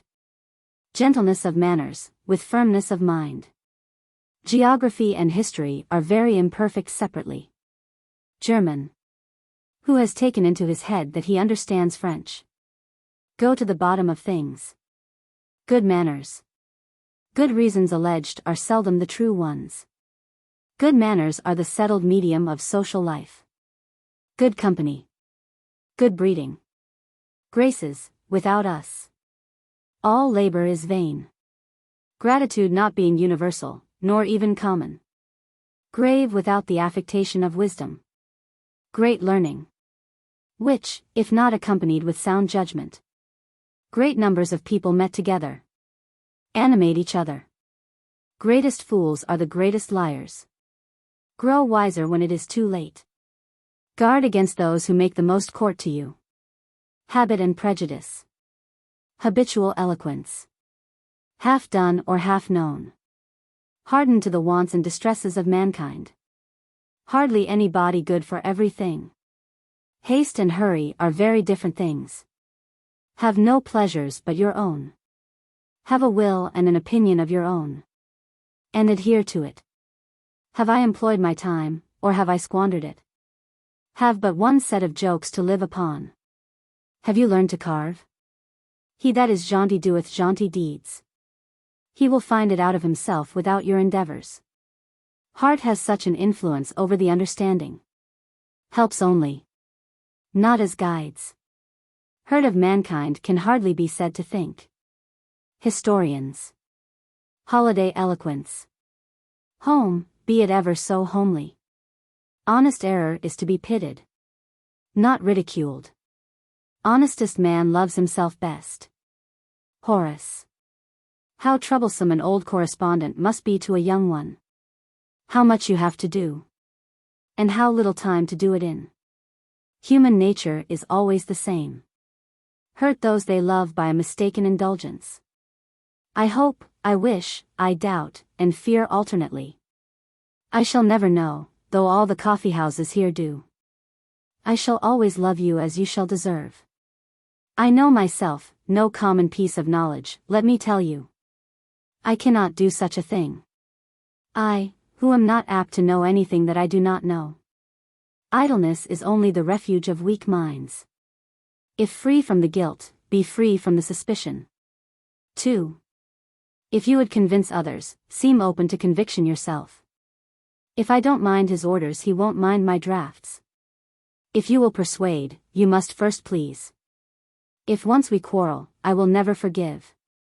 Ignorant of their natural rights. Cherish their chains. Impertinent insult upon custom and fashion. Improve yourself with the old, divert yourself with the young. Inaction at your age is unpardonable. Inattention. Inattentive, absent. And distrait. Inclined to be fat. But I hope you will decline it.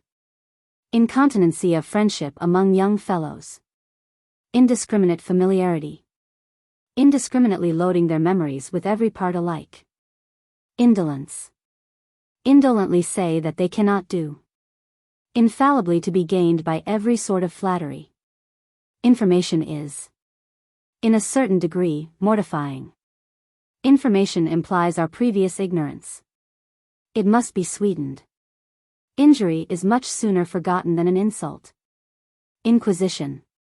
Insinuates himself only into the esteem of fools. Insipid in his pleasures. As inefficient in everything else. Insist upon your neither piping nor fiddling yourself. Insolent civility. Intoleration in religious, and inhospitality in civil matters. Intrinsic.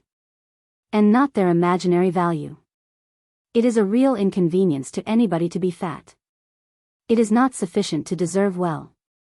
One must please well too. Jealous of being slighted.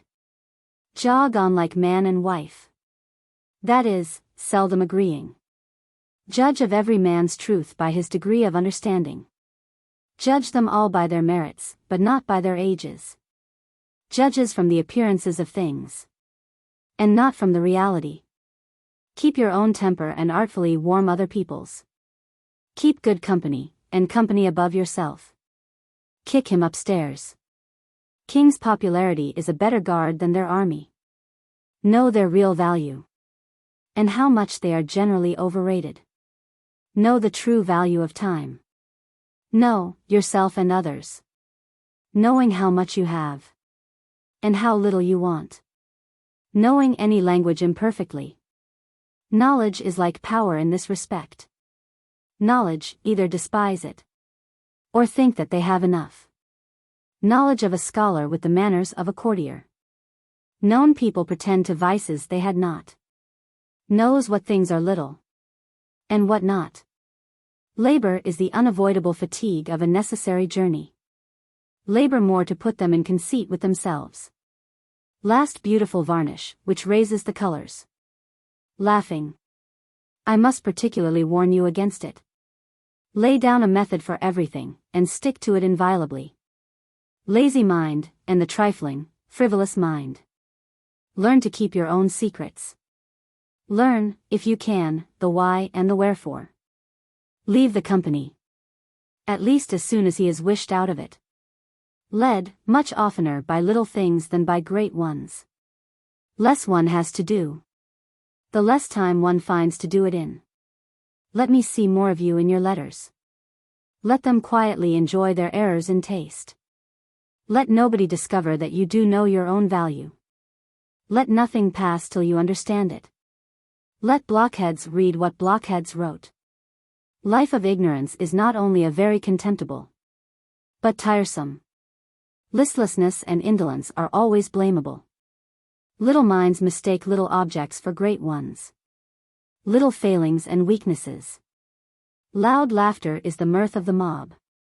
Love with him who they think is the most in love with them. Loved without being despised, and feared without being hated. Low company, most falsely and impudently, call pleasure. Low buffoonery, or silly accidents, that always excite laughter. Luther's disappointed avarice. Machiavel made him believe that the world was made for him. Make a great difference between companions and friends. Make himself whatever he pleases. Except a good poet. Make yourself necessary.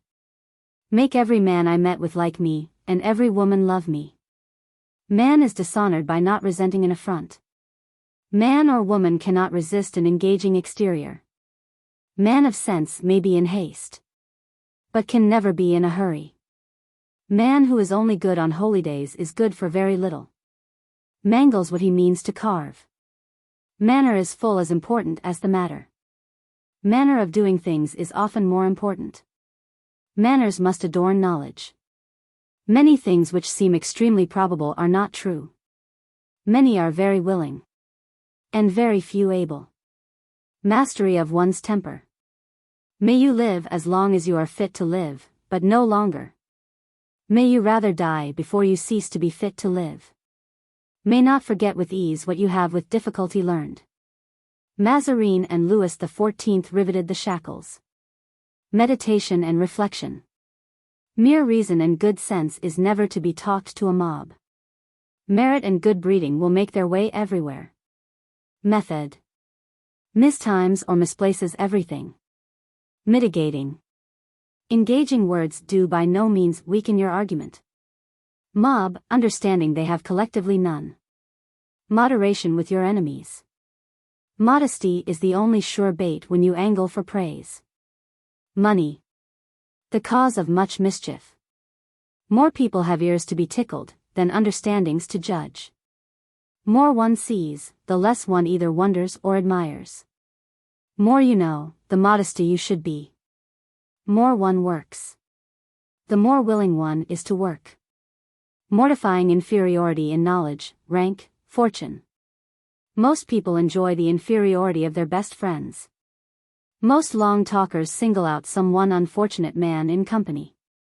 Most ignorant are, as usual, the boldest conjecturers. Most people have ears, but few have judgment. Tickle those ears. Much sooner forgive an injustice than an insult. My own health varies, as usual, but never deviates into good. Mystical nonsense. Name that we leave behind at one place often gets before us. National honor and interest have been sacrificed to private. Necessity of scrupulously preserving the appearances. Neglect them in little things. They will leave you in great. Negligence of it implies an indifference about pleasing. Neither know nor care. When I die, for I am very weary. Neither abilities or words enough to call a coach. Neither retail nor receive scandal willingly. Never would know anything that he had not a mind to know. Never read history without having maps. Never affect the character in which you have a mind to shine. Never implicitly adopt a character upon common fame. Never seek for wit. If it presents itself, well and good. Never to speak of yourself at all. Never slattern away 1 minute in idleness. Never quit a subject till you are thoroughly master of it. Never maintain an argument with heat and clamor. Never seem wiser, nor more learned, than the people you are with. Never saw a froward child mended by whipping. Never to trust implicitly to the informations of others. Nipped in the bud. No great regard for human testimony. No man is distraught with the man he fears, or the woman he loves. No one feels pleasure, who does not at the same time give it. Not tumble, but slide gently to the bottom of the hill of life. Not to communicate, prematurely, one's hopes or one's fears. Not only pure, but, like Caesar's wife, unsuspected. Not make their wants still worse by grieving and regretting them. Not making use of any one capital letter. Not to admire anything too much. Not 1 minute of the day in which you do nothing at all. Notes by which dances are now pricked down as well as tunes. Nothing in courts is exactly as it appears to be. Nothing much worth either desiring or fearing. Nothing so precious as time, and so irrecoverable when lost. Observe, without being thought an observer. Often more necessary to conceal contempt than resentment. Often necessary not to manifest all one feels. Often necessary to seem ignorant of what one knows. Oftener led by their hearts than by their understandings. Old fellow ought to seem wise whether he really be so or not. One must often yield, in order to prevail. Only doing one thing at a time.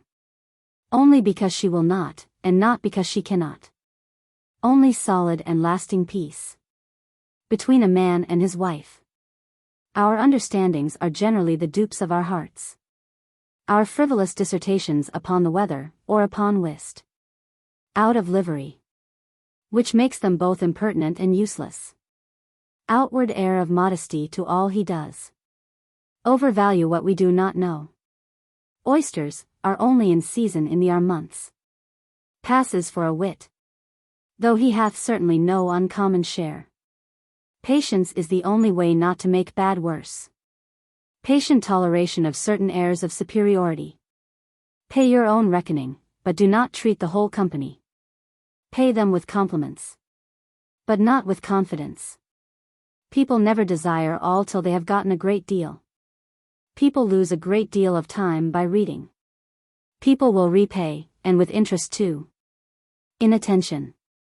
People angling for praise. People hate those who make them feel their own inferiority. Perfection of everything that is worth doing at all.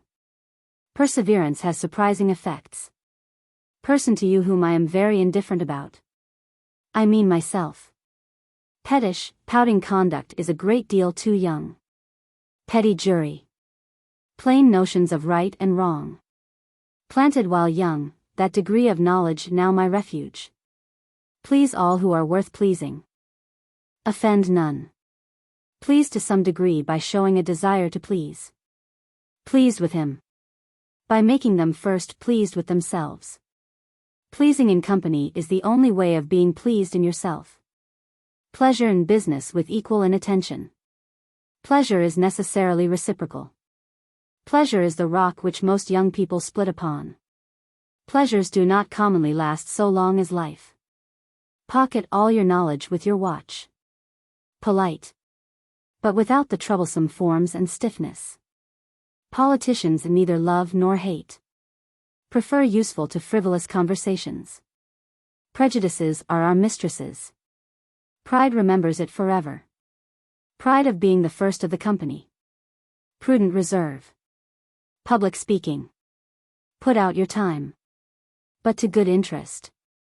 Quarrel with them when they are grown up, for being spoiled. Quietly cherished error, instead of seeking for truth. Read my eyes out every day, that I may not hang myself. Read with caution and distrust. Real merit of any kind will be discovered. Real friendship is a slow grower. Reason ought to direct the whole, but seldom does. Reason, which always ought to direct mankind, seldom does. Receive them with great civility, but with great incredulity. Reciprocally profess wishes which they seldom form. Recommend pleasure to you. Like an Epicurean. Recommends self-conversation to all authors. Refuge of people who have neither wit nor invention of their own. Refuse more gracefully than other people could grant. Repeating. Represent. But do not pronounce. Reserve with your friends. Respect without timidity. Respectful without meanness. Easy without too much familiarity. Return you the ball, à la volée. Rich man never borrows. Richelieu came and shackled the nation. Rochefoucauld, who, I am afraid, paints man very exactly. Rochefoucauld. Rough corners which mere nature has given to the smoothest. Ruined their own son by what they called loving him. Same coolness and unconcern in any and every company. Scandal, receiver is always thought as bad as the thief. Scarce any flattery is too gross for them to swallow. Scarcely any body who is absolutely good for nothing. Scrupled no means to obtain his ends. Secret, without being dark and mysterious. Secrets. See what you see. And to hear what you hear. Seem to like and approve of everything at first. Seeming frankness with a real reserve. Seeming inattention to the person who is speaking to you. Seeming openness is prudent. Seems to have no opinion of his own. Seldom a misfortune to be childless. Self-love draws a thick veil between us and our faults. Sentiment mongers. Sentiments that were never felt. Pompously described. Serious without being dull. Settled here for good, as it is called. Shakespeare. She has all the reading that a woman should have. She who conquers only catches a Tartar. She has uncommon sense and knowledge for a woman. Shepherds and ministers are both men. Silence in love betrays more woe. Singularity is only pardonable in old age. 6, or at most 7 hours sleep. Smile. Where you cannot strike. Some complaisance and attention to fools is prudent. Some men pass their whole time in doing nothing. Something or other is to be got out of everybody. Something must be said. But that something must be nothing. Sooner forgive an injury than an insult. Sow jealousies among one's enemies. Spare the persons while you lash the crimes. Speaking to himself in the glass. Stamp Act has proved a most pernicious measure. Stamp duty. Which our colonists absolutely refuse to pay. State your difficulties, whenever you have any. Steady assurance. With seeming modesty. Studied and elaborate dress of the ugliest women in the world. Style is the dress of thoughts.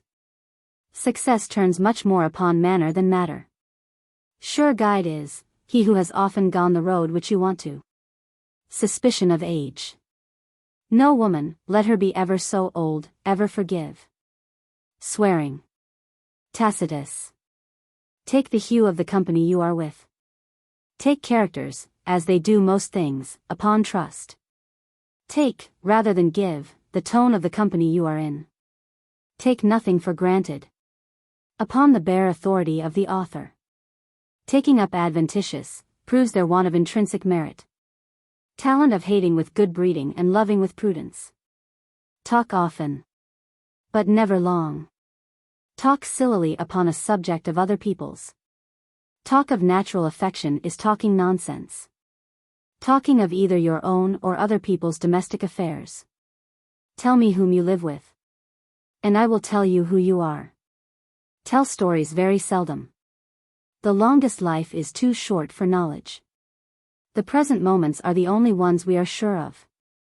The best have something bad, and something little. The worst have something good. And sometimes something great. There are many avenues to every man. They thought I informed. Because I pleased them. Thin veil of modesty drawn before vanity. Think to atone by zeal for their want of merit and importance. Think yourself less well than you are, in order to be quite so. thinks himself much worse than he is. Thoroughly. Not superficially. Those who remarkably affect any one virtue. Those whom you can make like themselves better. 3 passions that often put honesty to most severe trials. Timidity and diffidence. To be heard with success. You must be heard with pleasure. To be pleased one must please. To govern mankind, one must not overrate them. To seem to have forgotten what one remembers. To know people's real sentiments, I trust much more to my eyes. To great caution. You can join seeming frankness and openness. Too like, and too exact a picture of human nature. Trifle only with triflers. And be serious only with the serious. Trifles that concern you are not trifles to me. Trifling parts, with their little jargon. Trite jokes and loud laughter reduce him to a buffoon. Truth, but not the whole truth, must be the invariable principle. Truth leaves no room for compliments. Unaffected silence upon that subject is the only true medium. Unguarded frankness. Unintelligible to his readers, and sometimes to himself. Unopened. Because 1 title and 20 has been omitted. Unwilling and forced. It will never please. Use palliatives when you contradict. Useful sometimes to see the things which one ought to avoid. Value of moments, when cast up, is immense. Vanity, interest, and absurdity, always display. Vanity. That source of many of our follies. Warm and young thanks, not old and cold ones. Water drinkers can write nothing good. We love to be pleased better than to be informed. We have many of those useful prejudices in this country. We shall be feared. If we do not show that we fear. Well dressed, not finely dressed. What pleases you in others, will in general please them in you. What displeases or pleases you in others? What you feel pleases you in them. What have I done today? What is impossible, and what is only difficult? Whatever pleases you most in others. Whatever is worth doing at all, is worth doing well. Whatever one must do, one should do with a bonne grace. Whatever real merit you have, other people will discover. When well dressed for the day, think no more of it afterward. Where one would gain people, remember that nothing is little. Who takes warning by the fate of others? Wife, very often heard indeed, but seldom minded. Will not so much as hint at our follies. Will pay very dear for the quarrels and ambition of a few. Wish you, my dear friend, as many happy New Years as you deserve. Wit may create any admirers but makes few friends. Witty without satire or commonplace. Woman like her, who has always pleased. And often been pleased. Women are the only refiners of the merit of men. Women choose their favorites more by the ear. Women are all so far Machiavellians. Words are the dress of thoughts. World is taken by the outside of things. Would not tell what she did not know. Wrapped up and absorbed in their abstruse speculations. Writing anything that may deserve to be read. Writing what may deserve to be read. Wrongs are often forgiven.